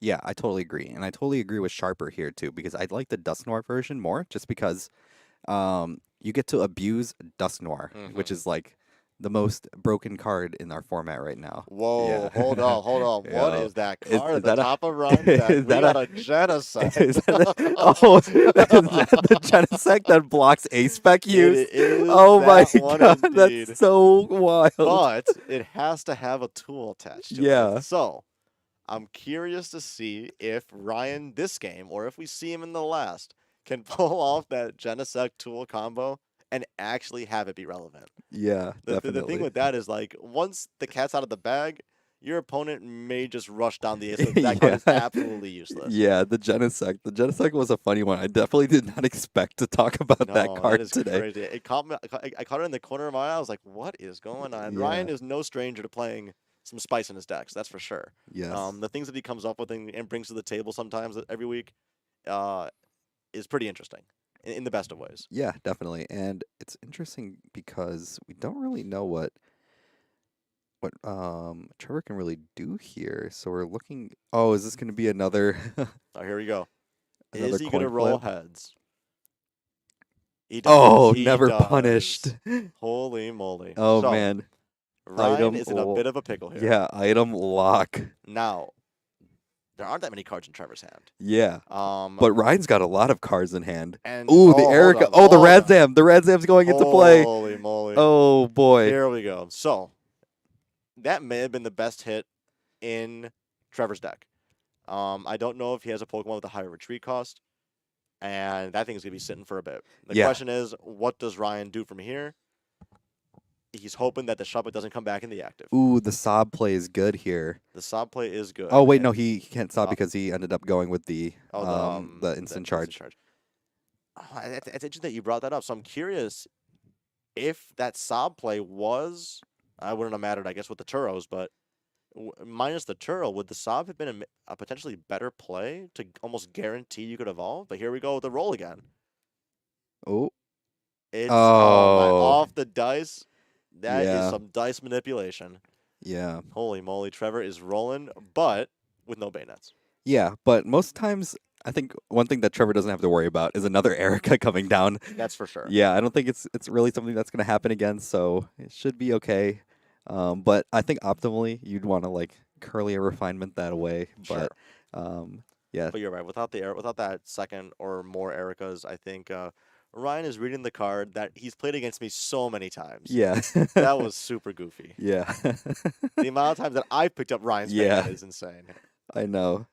And that's crazy too because that Banette hasn't really come into play that much until the beginning of this rotation. Yep. Because Isaiah Bradner actually played it in his Giratina Lost Zone deck. Yes, and I had played a friend of ours, Gabe Shumway, in Orlando, and he also played the Giratina Bayonet deck. Oh yeah. That was very interesting. I knew that it was on the table, but I didn't really expect him to be playing because it wasn't super popular at the time. Yeah. But we see it a lot more in decks like these Bayonet decks because not only is it a separate a line with your Bayonet and Bayonet EX, but it does return that supporter from the discard back to the hand, which could be incredibly valuable in this in either of the Bayonet decks. Ooh, and Olive's asking you a question now. Did Kev ever Of get you course, those of course. I've been birds? using them ever since, Olive. Thank you. Yeah. Shout out to Olive. Of course. Yeah. Now I got the full stamped set. Let's All thanks to you. All go, thanks to you. let's I go. appreciate that. That was also like 2 months ago, so I appreciate following up with Yeah. that. Oh, so the boss here is coming up onto the Holy Pidgey. moly. And Oh, is this we're gonna gonna be? roll some dice? Oh, are we rolling Here we some more go. dice? Jeez. Oh boy. Ryan needs a tails desperately here. Ooh, Oh my goodness. item Triple lock. heads. Trevor is rolling both in the gameplay Ryan and the has dice. so many cards in hand. The Poltergeist would go crazy here. Holy moly. This Poltergeist is gonna hit like a truck. Yeah. And that's what we were saying at the beginning of the match, is that like because Ryan's hand Yeah. is always gonna be so beefy. It's not 5 heads in a row. I think the dice roll the turn before was a tails, and I think Ryan just elected to instant charge right after that. I don't think so. I thought it was triple heads. Oh, was it triple heads? I thought so. Yeah. I thought so. I thought it was 4-4 and then 6 here. Yeah. Yeah. I feel like that pitch out would have come, or that pitch out would have come down immediately the turn after. Yeah. Seeing as how Ryan has about all of his deck in his hand. Yeah. I'm wondering what some of these other cards in Ryan's deck are. And that's what I was wondering because, like we were saying before, the Pidgeot deck into any format is very tech heavy. Yeah. So, no Pidgeot deck will look exactly the same in between formats. Yeah, and even like because Ryan did take Pidgeot Control to a top 64 finish at EUIC, and his deck back then was definitely much different too, because he gave the 151 Zubat a limitless page. So shout out to him for that. It's crazy to think that we have 2 local legends who brought some crazy cards to the table. We got Ryan with the Zubat, but we Yeah. got my man Tyler Matthews with the Oh, yeah. Sal on the board. With the Sal, and then he also put the Zapdos And from the new Zapdos from this Yeah, past weekend, from- that's right. yeah, I so- have been a big Sal memer. Yeah. So seeing that on Twitter when that came out, I was like, Yeah. holy moly, Tyler, you did it. Yeah, and Trevor, that Legend. is the take a peek into your opponent's hand Zubat. It does have a limitless page, and you'll see it if you look at Ryan Prusak's deck. Is he the only one still? I think so. That's I awesome. don't think anyone was playing that, that card, to be honest with you. Holy man. We got the Yeah. Bayonet on the board finally. Okay. After the refinement. Yeah, there's Fantastic. a refinement too. So now it's going to be more reliable of a item lock. 100%. And with all these cards in hand, Trevor can definitely get a decent Poltergeist going. Oh yeah, definitely. Yeah. I mean, I think any Poltergeist at this point is gonna one shot whatever Ryan puts on the board. Yeah, I and mean, it's a 60 multiplier. yeah, something Holy like that. moly, that's Yeah. a lot of damage. Yeah. We got the Chi-Yu. I know, Brian, you and I have been big advocates Yeah. of the potential Chi-Yu Yeah. regional playmat. We are, need it. We need unfortunately, it. we are long past those days. The dream is dead. Yeah. But Big Pika, if you're listening, Yeah, we need it. let's get that Chi-Yu Ooh, is the playing milling dead. gonna start here? There's no way Trevor's There's that low. no So are way. we really just gonna play the Mega Mill game? Yeah, that's so Can funny. Ryan mill him out faster than? Well, actually, no. It doesn't even matter because we have the Poltergeist to wipe it out the next turn. Yeah, So it's not really a race. Ryan thinks definitely. it might be, but I don't know. Yeah, and with all these cards in hand, do you think Trevor's just gonna keep item locking? Is that the play here? Oh, hold on. Oh, Hold on. oh, the There we Genesect. go. Slams it down. Yeah, The question is he going to actually use it? yeah. Because what's the traditional ace spec in this deck? For Banehead. I think it's Prime Catcher. Okay. Yeah, I was playing this earlier with Trevor before we were trying to get some games in so we could practice it. But ooh, the Spiritomb's huge here. Oh. I like the Spiritomb. The Spiritomb's huge. We are going crazy here. Yeah. This is some high level gameplay there here. are definitely Yeah. some cards that I would not expect to be on the same board at the same time. I know. This is very So interesting. funny. I'm still loving the Genesect. Yeah. I don't know. I'm curious to hear in the next couple rounds why Ryan chose to do that. It might be just to stop the Prime Catcher. Yeah. Do you see the Giacomo? No shot. Yeah, the Oh, Giacomo's man. in hand. Oh, Zero6 is in hand too. Oh man. We're about to. I'm not gonna lie. I have never seen a 0-6 been played IRL. Ooh, the But we got Prime rid of the Prime Catcher. Catcher, so now that Genesect is actually dead. Tragic. Yeah. I would have loved to see it, but unfortunately, it will not get to utilize its ability this game. Oh, this is so wild too because you have to do the item lock. You have to keep going with the item lock because you don't want Ryan to have access to Pidgeot. Right. I But, think yeah. Sharper's right. I think he's just trying to force that Poltergeist to evolve to the Yeah. bird. I mean, But, honestly, I feel like we just continue to Poltergeist. Yeah. Because eventually, even if Ryan gets the bird out, I'm pretty sure at some point, Bayonet's Poltergeist just one-shots everything. Yeah. Especially since I don't think Trevor's has any plan of hand disrupting. Yeah. I wonder if there's a world where Trevor's able to gust the Pidgey. I think that's what he's trying to line up. Yeah. I was thinking maybe he was hoping for that. Actually, now that I think about it, that Prime Catcher would have come in pretty clutch. Yeah. And that Genesect, holy moly, we're going further, even further beyond. Oh. And Gravity Stone increases your opponent's actives, or increases the retreat by 1. I know, and yeah, increase okay. the retreat by 1. Yeah. Okay. I was definitely thrown off by it earlier when Yeah. I tried to retreat a Lugia Yeah. with double turbo, but I needed an extra one. And this is really the first deck that we see really utilize that card too. Yeah. It's an interesting card. I Ooh, feel like we'll Monkey see. Dory's Hold on. good. Here we go. Yeah. Is there a reason why? Maybe he plays both. Is there a reason why Trevor's electing to play the Luminous rather than just the Dark? I think the Luminous is good because you're able to attach it to the Banette, Sure. and you can just attack with item lock for Oh, one Luminous. it's the one energy attack. Yeah, That's one right, that's energy right. attack. Yeah. Okay, for sure. That makes a lot more sense. Yeah. So Trevor's electing to start moving more of that damage onto the Pidgey just so he can finally get off of the board. Ooh, and the Giacomo. Holy moly! No, not boss, not No, boss. The Yak. Oh, the Giacomo. The Giacomo taking out the Luminous. Interesting. Yeah. Yeah, so that was preventing Trevor from setting up that next turn where he would Psychic Embrace, get a couple pegs of damage, and then shift it over with Monkey Door to kill that Pidgey. Yeah. And big heads up play too, putting that Bravery Charm in play too. Absolutely. Because now it's even harder to get this Pidgey out of play Yeah. while Ryan's still milling out Trevor's deck. And this is something. We Yeah. are going item lock versus mill. I know. This is some wild gameplay. Who's gonna get it done first? Oh, hold on, another hold one. on. Is that off the top or did he have that already? I think he had it I'm already. hoping he had it already. Yeah. That would have been a tough one to see. Yeah. Because now, just like we were saying, he's going to get that energy, just like we saw on stream earlier this weekend, where we're just going to keep on looping that energy, Yep. ping it off, put it on your opponent, and just continue cycling that damage. Yep. And then we're gonna see that Monkey Dory move some of that damage off. Mm-hmm.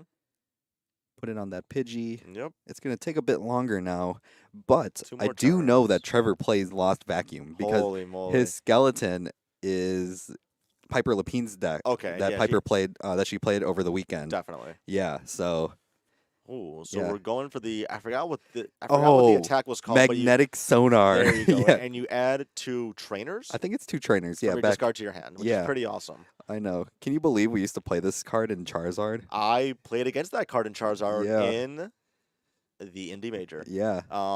It was definitely not expected.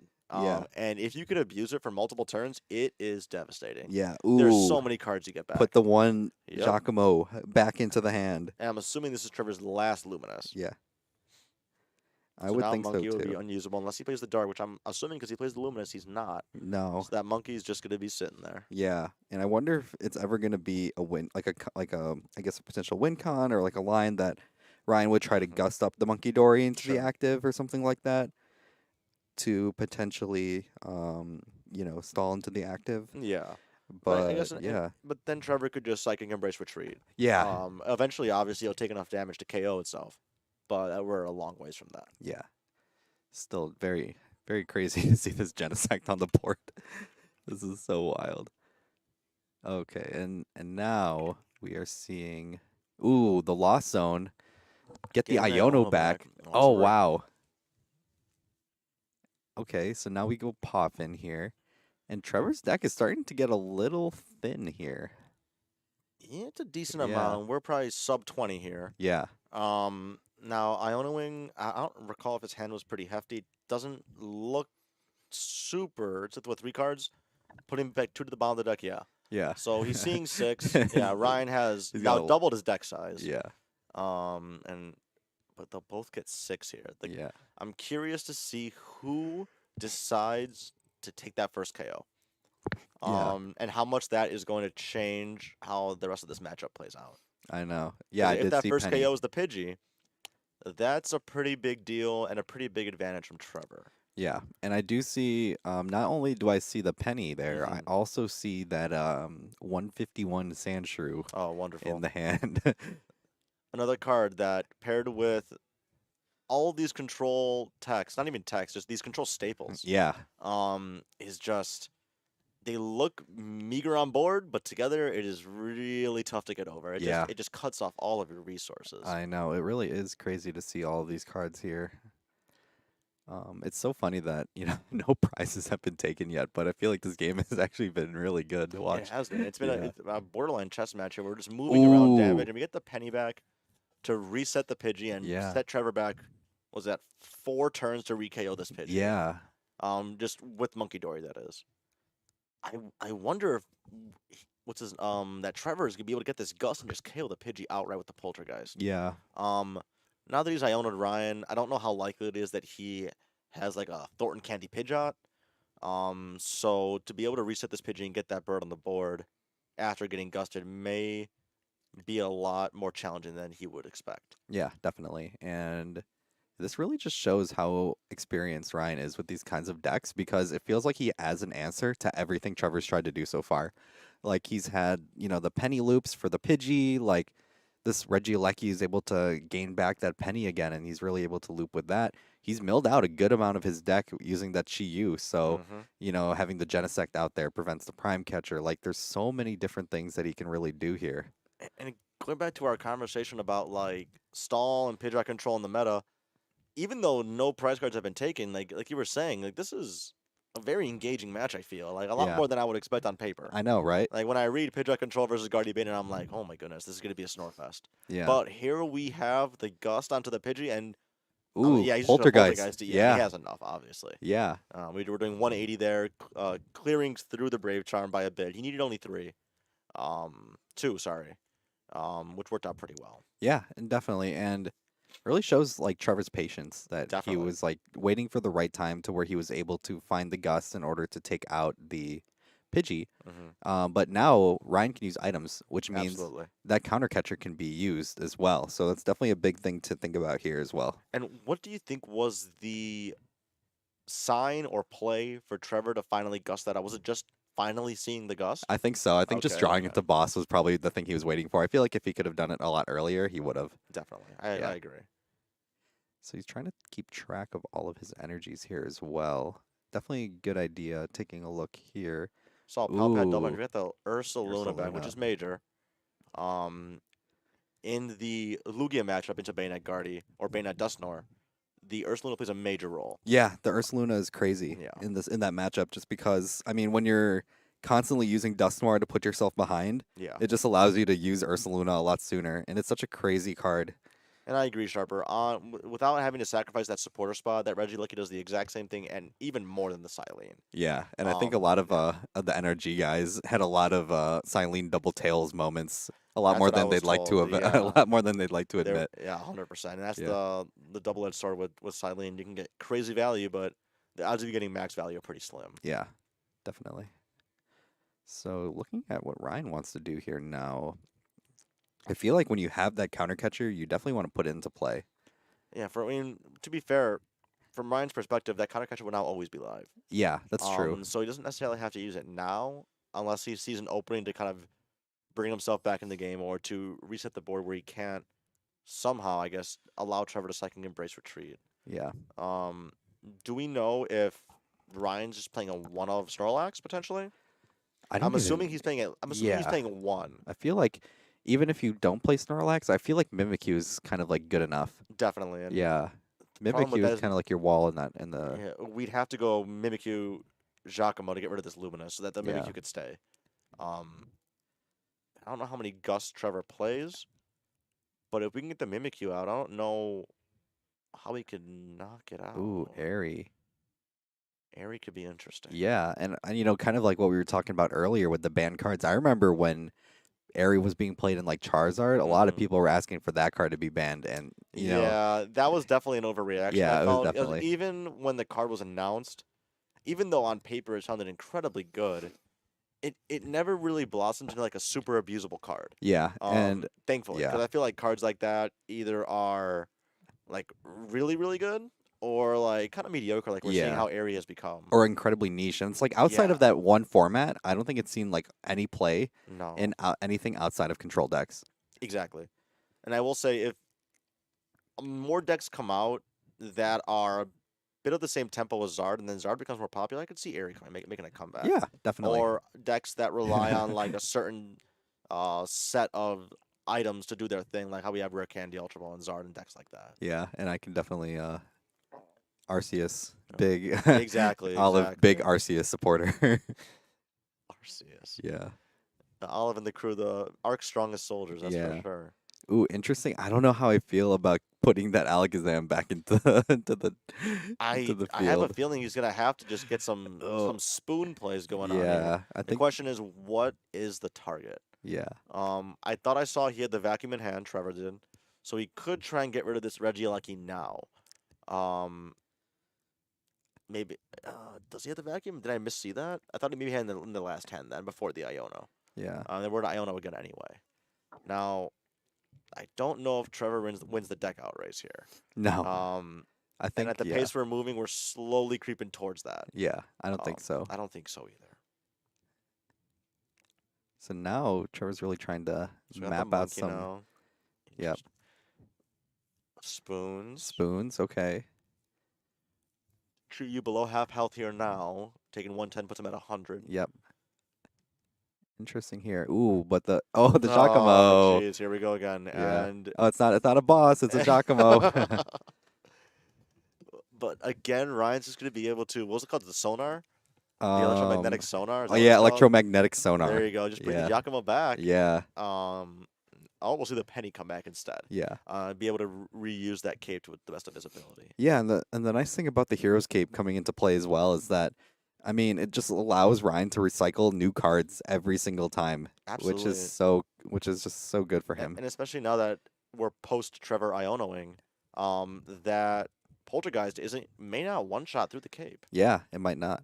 because you have to hit 5 trainers through the cape. Something like that. That's Yeah. a lot. So but maybe he does it. Oh, he has it. Okay. Yeah. Never mind. Goes for the poltergeist here. Ooh, the Genesect. Nice stat card, but here comes Yo. the big bug. Never mind. Here comes the big fish. Oh, the fish is coming into play. Interesting. I wonder if he's just gonna penny it up. Yeah. Yeah, probably just penny it up. Yeah. I mean, that's just such a powerful thing is that since the pennies being able to be used. Oh man. Ryan's really thinking about this one. The Genesect. Interesting. And it's not like that Genesect's can be there forever because That's you for know still sure. play Penny and can He, still play Mimikyu, which and is the Sob and we're sob Ogerpon. it up. Yeah, So we're definitely gonna see at some point a penny on the Genocide to get that Brave Charm back. yeah, Um, who it will go on after, I'm not entirely sure. I guess maybe probably the Mimikyu. yeah. But we're Night Stretcher first, targeting I the feel like you got to get the energy back because you're gonna sure need it for the for the Chiyu. yeah for the Yeah, mill. Yeah. and it's either gonna be we're sobbing. Ooh. Okay, so are we going to do what are we gonna do here? Yeah. I'm Does he curious. have? Oh, he's got counter catcher. Okay, so So do we counter catch your Monkey Sob? or counter catcher Spiritomb. Oh no, Spiritomb can fake out, so that can't really. I think your best bet. Well, actually, you could do the Zam because the Zam attacks based on the cards in hand, not Yeah. prices. So maybe you get the Monkey here instead, Yeah. or Ooh, or the other Banette. the Yeah. the Everything can energy. attack. Yeah, Yeah. the energyless Banette. Okay, that's Yeah. probably you know what, that's probably Okay. better. Yeah, not bad. And I mean, there's no. We do have the 2 psychic for the Embrace though. Yeah. The Mawile. Oh, Mawile. I haven't And seen we're that card be played in a while. I've been happy not to see it been played in a while, Yeah, but now we have it tempting, back. tempting trap. Indeed. Yeah. And Tempting Trap plus Mimikyu's ability, Yeah. bread and butter for control players. Yeah, That's for definitely. sure. So, there's a lot of moving pieces with this And then deck we here. are I mean, Iono definitely. for 6. Yeah, never a bad feeling. Yeah. The problem And with this on yeah. Trevor's side, though, is the more that he gets Ionoed, the more his deck just gets chipped away. Yeah. And he does not win the time race here. Yeah, definitely doesn't. Ooh, the Got fish. The fish, interesting. Interesting here. You gotta be cautious with putting that. Okay, yeah, so you got. Yeah. Oh man, got the is that the Fang Snipe? Yeah, the Fang Snipe. Holy Yeah, moly! that's also Now a really interesting one as well. that is. Yeah. Though once again, being commonly played in these sorts of decks. Yeah. I'm happy to see that Ryan's not using a basic one. He's using a pretty cool looking one. Yeah, definitely. And that works out pretty well. Gives him a damage Yeah. buff. Gives a little sob, and now we're moving on back to Trevor's hand. So you And gotta research, shop in ooh, Mew, energy, and something else. yeah, so it's nice. I mean, he's got some energy to work with at least. Yeah. There's still 2 in the discard, so he definitely has pieces to work with. The thing now is Yeah. that his only way of swapping around damage is using the spoons. Yeah. Monkey Dory is now off the table now that both Luminous are gone. So yeah, we're just Yeah. gonna Everlasting Darkness and keep Okay. on going. Yeah, I guess, And we just pass. Oh, we Sob. we're Sob and pass. So. Yeah, Sob. Now maybe Yep. not even Here trying we to go go. for Oh, Alakazam play now we're here. zooming. Yeah. Here we go. The pace is finally picking up where we're sobbing in darkness. Ooh. No. Airy. Okay. Ooh. Pretty decent. Yeah. More so for the Ultra Ball, not so much for the Poffin. I don't know what Ultra Ball we would be seeking out here, though, not that Trevor's bench is full. Yeah, exactly. And you don't really want to thin out more cards in your hand when your deck is starting to get kind of small. That's for sure. And I will say, though, that Ryan is definitely low on Iono counts. He has 2 at the most. Yeah. Maybe even just 1.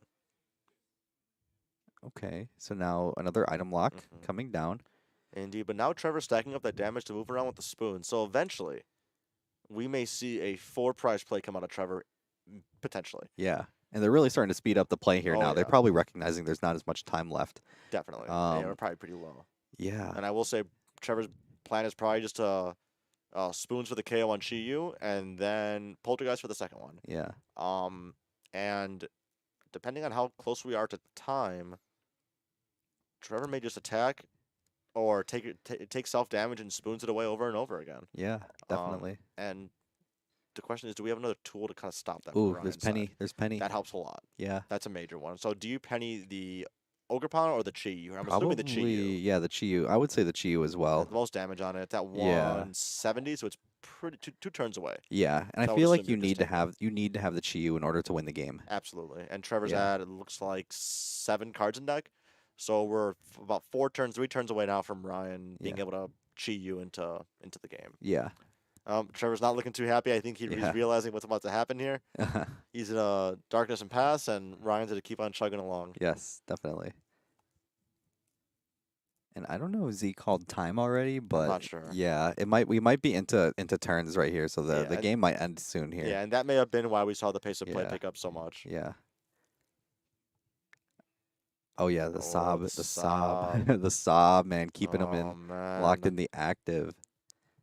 So I'm assuming Trevor is unable to gust anytime soon, which is why he's not electing to just to KO the Yeah, mimic or the not the Mimikyu, the Ogerpon, and then just yeah. gust with the Rotom. hmm But even doing that, it puts him at 1. Yeah, there's no easy way to finish this game off No. because I mean Ryan's gonna find a way to, you know, Oh, here we go. So find a way. so he is attacking, Yeah, and we do see the KO. So let's yeah. see what Trevor's follow up is to this.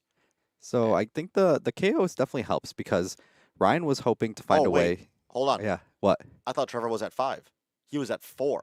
Oh, he was So at that 4. puts him at 2 now. So if he does have a Oh, gust, okay. that is the out. Oh, that is the out. Okay, Okay. okay. So what is he looking to do? Tempting trap here, maybe, or try to stall with Mimikyu? That's interesting. I Okay. don't know Well, if I there's mean, another gust. if there isn't, then I think he would have to spoons and hope for no return. Yeah, I don't think we see another return to hand in Ryan's hand, but yeah. he has the Luminion. And there's no energy. That's the big thing is there's no energy.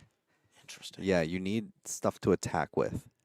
That's the huge part. So putting up the Genesect is not a terrible idea here Yeah, because you're making him take or swing for 2 KOs to yeah. win the game here.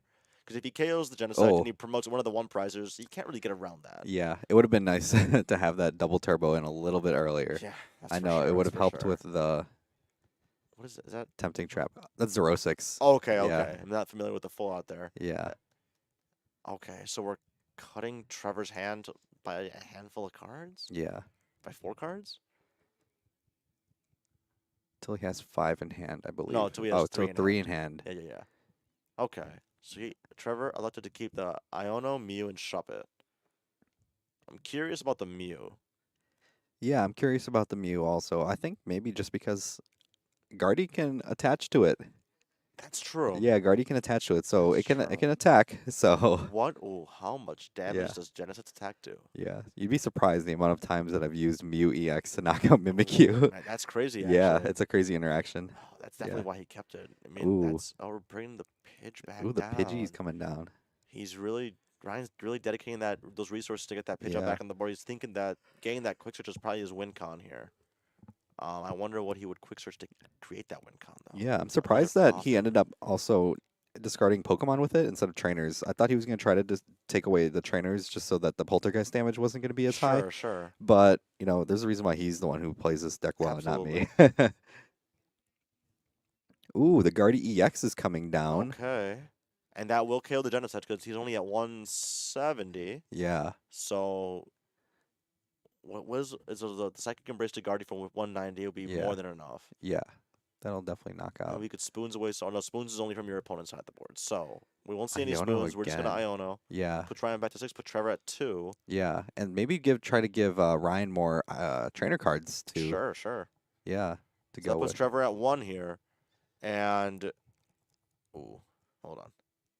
Okay. Counter catcher up the Counter monkey. catcher. I wonder if there are Tempting any trap. ooh, Okay. tempting trap. I wonder if there's any more sort of ways out Oh for Trevor man. here. So this is where that your heart drops from the other end of the control table, where you're like, oh, I've been grinding so hard to get this game, Yeah. this board state, and then I get tempting trap. Yeah.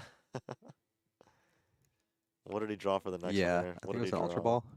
No, Artisan. Another artisan. Okay. Yeah, I don't know if there's much that he can do just because the tempting trap is just going to keep Yeah. blocking him in. With 4 cards, there is a possibility where okay. So Yeah. then Trevor just scoops it up, knowing he's locked out. Here. Yeah, I don't know if he scooped it up or if they tie or whatever. Oh, maybe they tie. Yeah, Okay. maybe they tie. I don't know if they went into they've definitely been well into turns. Oh yeah, no doubt. Yeah. So that was definitely a really interesting game. It That was really a lot had more us entertaining than I thinking. expected. Yeah, it really had us thinking. We definitely had a lot to think about. A lot of different interactions to work with, and definitely got to see a lot of cards we don't normally get to see here as well. It looks like Trevor's referring to the only gust up card. That Yeah. It's like the one boss. Yeah, the one boss that he had to use, and then I mean he had to use that Turo pretty early as well, which Yeah. definitely didn't help. So definitely looking to do that. So we've definitely been talking for a bit. Oh yeah, So going into this last round here, we're just gonna take a quick 5-minute break. We're gonna get the last match set up for you guys, and then we will be back with you guys in just a second. sounds like a plan.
All right, and we are back for our final round of our Thursday night locals at Nerd Rage Gaming. And we have an interesting one here. We've got two decks that have Greninja EX in them. Definitely. And I know I wasn't well. One, I was surprised to see that Troy was back on the Greninja EX. And what I Yeah. mean by back is that he's been playing a lot of it. Yeah. Um, from my memory, when I first started playing her, he was, or once it came out, I mean, he was right on it. That's Yeah. one of his favorite Pokemon, and also, a local legend. Yeah, definitely. So interesting to see that he's deciding to make a straight up deck around Greninja EX, Yeah. and I feel like this is like the meta for it. I mean, there's a lot of Pokemon that are prevalent in the format that have a lot of that have fighting weakness, so it's definitely really good. And I think a lot of Pokemon are also able to take advantage of having fighting as a resistance too. So stuff like Squawkabilly and Lugia and all of that stuff. So it's definitely an interesting card to have in our format. And the fact that it's Terrestrial is also like a really big part too. So it can take advantage of stuff like Area Zero and a lot of stuff like that. Definitely, and Shinobi Blado is getting crazy value out of its attack. 170 Yeah. for 1 energy. Search any card, add it to your hand. Yeah, and the Shinobi Blade's kind of like the 170 is pretty relevant because Oh it yeah. can hit into stuff like Iron Hands, Terapagos, and stuff like that. And then the free card, getting like any card of that you want, it's also like a really really valuable thing to have. Yeah, and especially when you're playing the pure ninja build, when you get that first Shinobi Blade off, it's really just to set up your second ninja. Yeah, And definitely. then gain those chained off. I doubt you usually see 3 in a game, but having those 2 at 310, hitting for 170, if not more, with the extra attack, can get some pretty crazy spread on the deck that has relatively lower HP Pokemon. Yeah, and Taylor's in the chat. Go Kev. Go Yeah, Kev. we're not biased around here, but No, no, yeah, go no. Yeah, go Kev. Kev. Kev switches into the Mew. Yeah. Not manually attaching, but just using the straight up switch card and then Squawkabilly for the Squawk and Seize to draw 6. Yeah, definitely. And Double I think Arvin. a big thing to also mention with this matchup is since Troy is playing just a straight Greninja EX deck, he actually has to use, I believe he has to use the double turbos in order to Mirage Barrage. I believe so. Uh, Yes. Compared to Kev's side, where he's able to use the Palkia V-Star ability in order to, get his Greninja EX powered up. Sure. Yeah, I do like to mention the fact that Kev did get day 2 using my Irida as well. There you go. Is that the one in the deck right now? Yeah, There you go. It's the yeah. one. Yes, sir. Yes, sir. So, yeah, shout out to Kev too. I mean, he made his first day 2 here, member of NRG. Only one from NRG to get day 2 at the past Louisville Regional. So, really proud of him Yeah, to be definitely a able to get long that. time coming. Yeah, long time coming for Yeah, sure. Kev and I, like we've been talking about earlier, I played Yu-Gi-Oh in the past. Kev and I have known each other since back in those days. Yeah, We've been grinding majors, regionals, whatever you want to call them, for on and off for about maybe 10 years now. that's crazy to think about. Yeah, Between multiple games. So having Kev finally break that barrier, get to day 2 for the first time, and play pretty decently in day 2, is a major step forward for him. yeah, definitely. And it's not as easy as it looks. I mean, Definitely not. especially in this day of age where a lot of the players are getting really really good, and a lot of people are showing up to these events too, so it's definitely a big achievement to be able to get a day 2 finish. Yeah, and especially in a time that we're in now, across all TCGs, where information is so widespread and quickly spread, it really comes down to the skill set of the player Yeah, rather than the 60 cards they're playing. I feel. definitely. Dude, ours is coming soon. We'll get it. Of Yeah, course, I'm yeah, looking forward to it. yeah, we're Prior gonna to the get turn ours. of the new year. Yeah, we're gonna get ours. Absolutely. I'm looking forward to, prepping for Milwaukee come the new year, maybe for Yeah, Orlando at the end of this year. San Antonio. San Antonio. Yeah, We'll see what the schedule's looking like, what my schedule's looking like. yeah, I'm looking forward to getting back to majors. yeah. So back to the game here. I mean, Kev's got a good board. I mean, Absolutely. He's set up. yeah. I mean, With the exception yeah. of maybe missing one Duskull here, That's he what has I was. everything he needs. I was just about to say. I think one more Duskull would have been really nice, but having double Palkia is really good here as well, just because you don't really know if you're going to be able to. You don't want to sacrifice a 2 prize liability so Well, early in the game. and especially since Troy has that Duskull and Froakie already on the board. If he only had one Palkia, he's at risk of just getting wiped out with it. Exactly. He could just Yeah. go evolve into Dusknoir, pop some damage onto the Palkia, gust it up, and then Ninja for 170. Yeah, definitely. So I think it was definitely the safer play to put to, especially since he's choosing to kind of sacrifice his Duskull. Ooh, Kev's got some crazy cards in hand. He does. I saw Yeah. Double Candy, Ultra Ball, Energy, and Stretcher. Yeah, he's definitely got some. Pretty sick. Yeah, he's got some stuff to work with. So Absolutely. yeah. There's definitely a world I can see where if Troy's not able to get any sort of stuff, like any more Pokemon set up on the board, I can see him definitely getting board wiped here. So, Yeah, and especially yeah. since we saw Troy kind of not necessarily overcommit, but really invest into that Froakie energy attachment. Yeah. He's really hoping to be able to get that Ninja off of those Ionode cards. Yeah. And it looks like Is that double Um, vessel? I think No, that no, is no, no, double one vessel, vessel. one vessel. Ooh, did he just pass? Oh Oh, that's no. tough. Okay, okay. Yeah, I So I think think Kev might be able to do the board wipe here. I think so too. So we concealed cards draw our 2.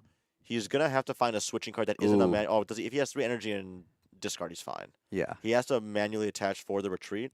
But if he can get at least two I don't other think he even energy. needs to retreat because he can just Ultra Ball, get the Palkia Uh huh. V-Star, and he can also stretcher because I think he got a Dusk Noir in No, he's good to go. yeah, he's got a Dusk Noir in the discard, so he's also able to grab that. And I neglected to mention that he was able to ultra ball the energy away. So now we're just gonna throw 3 on the ninja, manually Yeah. attach with the stretcher, or Oh, we with don't even hand, need to. bring out the ninja and KO for 2. Yeah. Yeah, All unfortunately, Troy right. could not see the cards that he was Yeah. looking for off that Iono. Real quick And game. a real quick game. Yeah. Tough, but we actually have a really good matchup here on the other side as well, as we have our two 3-0s, Ryan and Michael, and it's a Pidgeot control matchup against Charizard. So, two super high level players playing, really popular decks. Oh, not really popular decks, but one popular deck and one more niche pick. But Definitely. I mean, part of the reason why Ryan really likes his deck is because of how good it is into Charizard.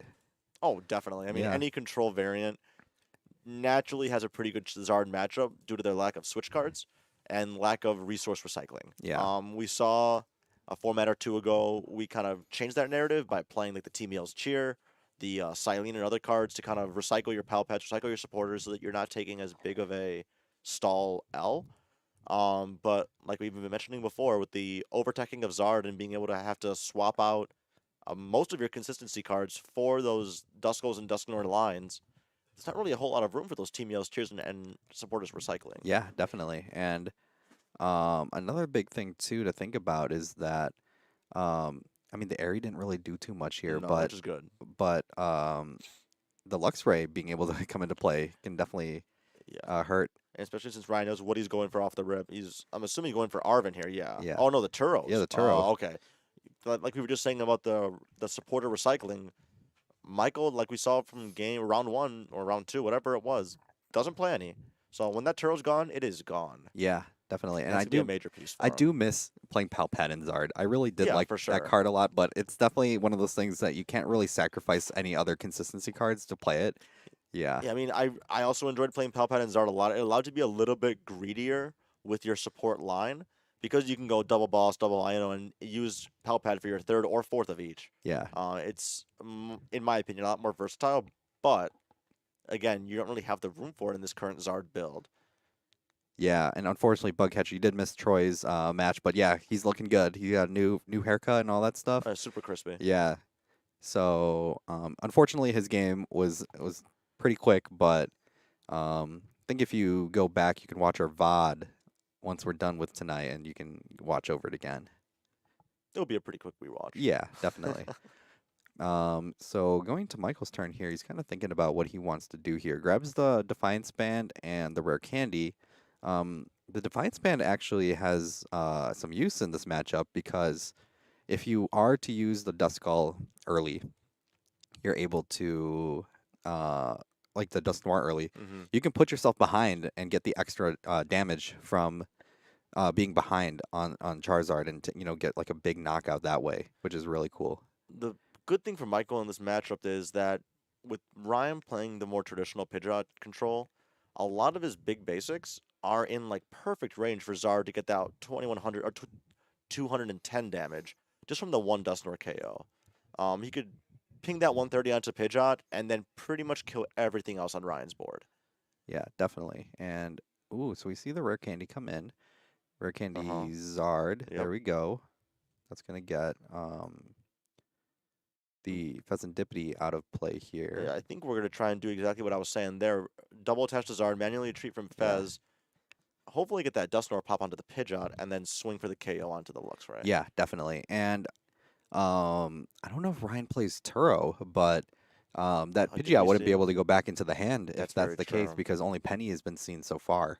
That's a good point. Yeah. I would imagine he's not playing it. Yeah, I would imagine too, just yeah. because with these supporters, you want to be able to keep the stuff attached, like the energies and all of that stuff. So, Oh, ooh, interesting. interesting Okay, play here. okay. So rather than KOing one of his 210 or lower HP monsters, he elected to just manually evolve into Dusclops, ping for 5, and then Death Band and Yeah, attack over, which is that's a cool much. play. It's much better than what Yeah, I was thinking. yeah, Yeah, very cool play. And now with this position that Michael's in, since Ryan's technically taken a prize, Michael can knock out everything on the board here. yeah. I mean, Ryan's gonna have to power through his deck and find those low energy basics to prevent Zard from attacking again. Yeah. And we haven't seen any in his hand yet. They're not as easily found as they were in the match before. Yeah, and a big thing too is because even if Ryan wants to use that Lux Ray in order to attack Michael's hand more, I mean he's got Pidgeot, so Pidgeot's going to be able to grab everything he wants. So Exactly. it's not going to feel like the greatest play ever. Yeah, it's Yeah, very interesting what Ryan's gonna try and do here now that the bird is off the board. yeah, and I mean he's ahead on prizes too, so he can't like use Counter Catcher or anything like that in order to gust. So Ryan's going to be in a bit of a tough position here for this turn at least. And I'm assuming Michael had started the Pheasantipity, which is why it's on the bench. Yeah, I would imagine he would never be playing this in this matchup. yeah, I don't think so either. Yeah. And it's crazy too that Michael is able to get that Fez out of the active too, because I mean when you're already using so many of your energies and stuff like that, being able to find the 3 to get it out of the active is huge. Oh yeah. So this Ultra Ball is coming down on Ryan's side, so I'm wondering what he's gonna grab here. Ooh, gets the boss out of play here. It seems like it would have been one of your bigger win cons here because you kind of want to maybe like gust the fish or something like that and kind of try to stall that for a little bit. Potentially, but we do have Yeah. the Alecki on board to kind of recycle those two. Yeah, and I do So like the the early dump Mimikyu isn't too. super crazy, and I like Yeah, the Mimikyu as well. the Yeah. Mimikyu is huge here too. That being said, like you were mentioning before, with the Pidgeot in play, you can kind of just pick out whatever you need and gust around it. Yeah, Um, and Ryan won't be able to play enough supporters in turn to kind of clear the board for just the Mimikyu. yeah. And the Duskull's in play, which gives the potential for the Dusknoir. Yeah, and another thing too is that this Fez or even the Luminion aren't always going to be that big of liabilities too, because if you play something like Thornton, Mm-hmm. Thornton will be able to, switch that out for something a little bit more useful. Very true, Yeah, and you're absolutely right. I kind of forgot to even really put that into consideration. yeah, And we know that he plays it. yeah, So that definitely could come into play for a second Zard, or if for whatever reason Pidgeot is removed from the board to recycle that.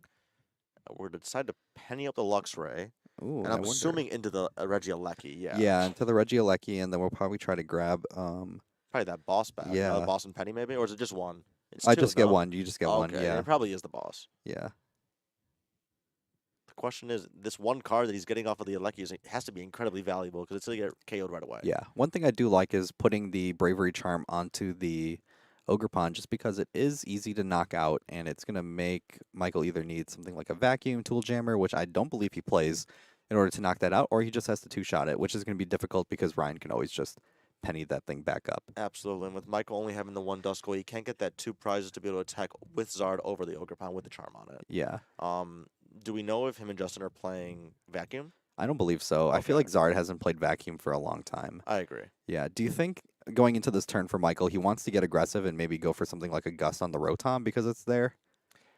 If anything, I would like to see a more even, not as aggressive prize, but more so just targeting the Pidgey here. Okay. Yeah.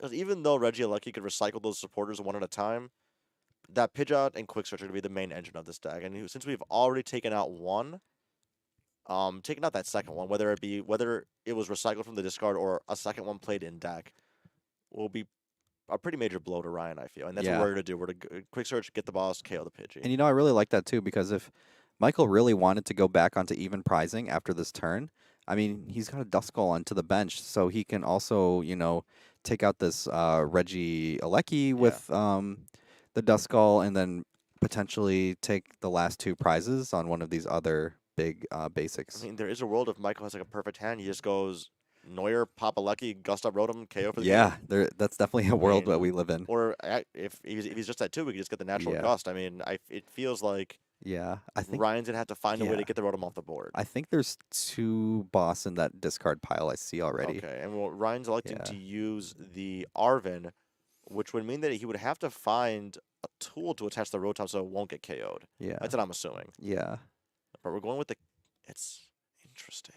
So he has the Thornton? Is he going to Thornton out the Rotom into the Pidgey and evolve into Pidgeot? Oh, I don't know. That's interesting. That is crazy to think. Okay. Whoa. Okay.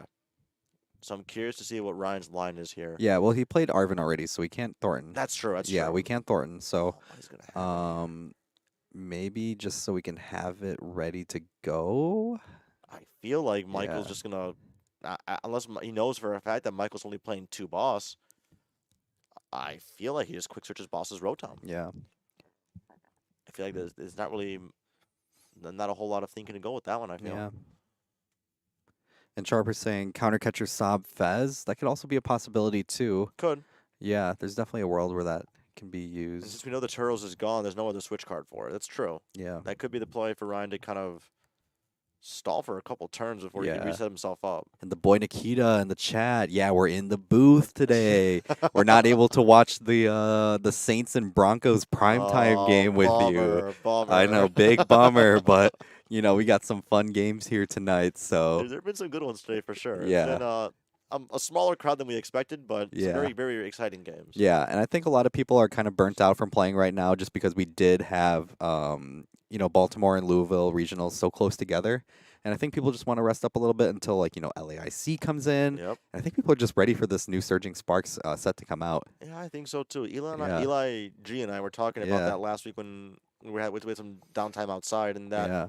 Surging Sparks. I haven't done too much research on the set list for Surging Sparks, but from what I was told, it's more of a deck improver, not so much of a new deck creator. Yeah, definitely. Which, honestly, I don't know if we need right now. Yeah, but if you're a collector, If you're a collector, there's some Yeah, bangers you're coming out eating. for sure. Yeah. There's no shortage of cool looking cards, most of which are playable, not all Yeah. of them, but I'm a big fan of that Feebas by loaded combo. yeah, definitely. And it looks like Michael's electing to take out the Alecki, puts himself at Is or it not. It 2? looks like 2 now. I'm sorry, I thought it was 2 originally. Yeah. So now he went from 3 to 2, which means that gusting up that Rotom just seals the game basically. Yeah. I'm assuming Ryan's going for the Pidgeot here, which would make the most sense. Get the candy catcher or stretcher up the Pidgeot. Oh, hold on. All right, there's a candy left. Yeah, Okay. there's a candy. I was like, I didn't see it on the first go around. I was like, Yeah. what is going on? But we get the Pidgeot back out. Get some more quick searches going. And it has to be Penny up the Rotom, yeah? Yeah, it's got to be. Penny up the Rotom. Attach Sob. Yeah, attach Sob. Hopefully there's like a world where we can counter catcher as well. Mm. And Ryan having Yeah. no energy in hand though That's tough. is unfortunate. Yeah, He's you gonna can have to only quick search. it. Yeah, you he's can only quick search for one card, unfortunately. Yeah. So Thankfully, he has the other pieces he needs to kind of set that up. I'm curious what he's going to take because he has this one quick search. He has the penny already in hand. I feel like that has to be the line where you can't leave Rotom out. yeah, this is really tough to look at here. Oh wow. So okay, the quick search comes down. It's got to be for the energy, yeah? Yeah, A it's energy, got to whatever be. it Yeah. may be. Oh. Ooh, Oh. Mawile. Interesting. Yeah. Crazy here.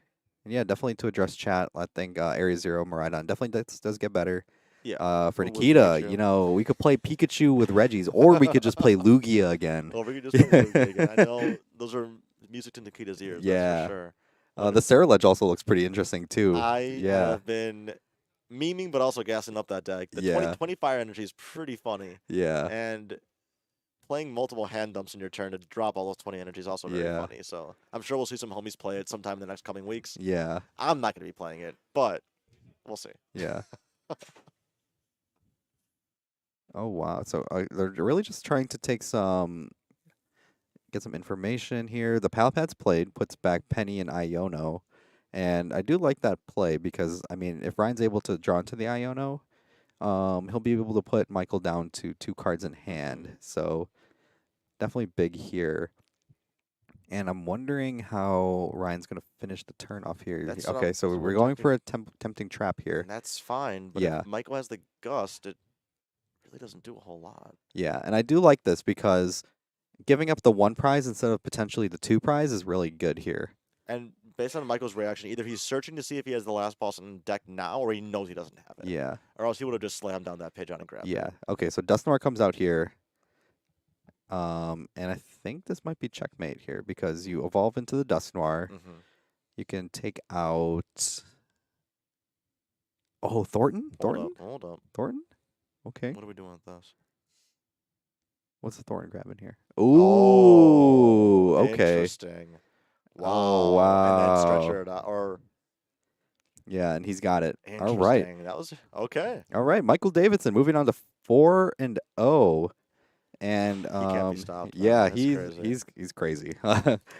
So yeah, I mean Ryan definitely put up a good fight. He had a really interesting take on Pidgeot control Mm-hmm. and was able to really show the power that the deck has and some of the things that he was able to do. And then Michael able to just get a nice easy 4-0 victory today. Just good old reliable Charizard, you I mean, know. quite frankly, this is light work for Michael. Yeah, I light work mean, for him. Yeah. Yeah. Not even breaking a sweat. Yeah, definitely. So we want to just thank everybody here for coming out to watch our locals tonight. You know, every Thursday, 6:30, we'll have a stream up here for you guys to watch. In the next coming weeks, we definitely have some fun stuff planned. I don't think we have many point events coming up yet. Mhm. We're still trying to find a time for our next 1K Cup. Oh, actually, we have our challenge in 2 weeks. Oh yeah, challenge 2 weeks at the end of the 2 weeks, month. yep. So yeah, we'll definitely have that too. So Adam, thanks for joining me here I today. appreciate you guys having me. It's been a Yeah. great time. So thanks again for joining us again, and then we'll see you guys next week here for our Nerd Rage Locals. Thanks, guys. Have a good night, guys.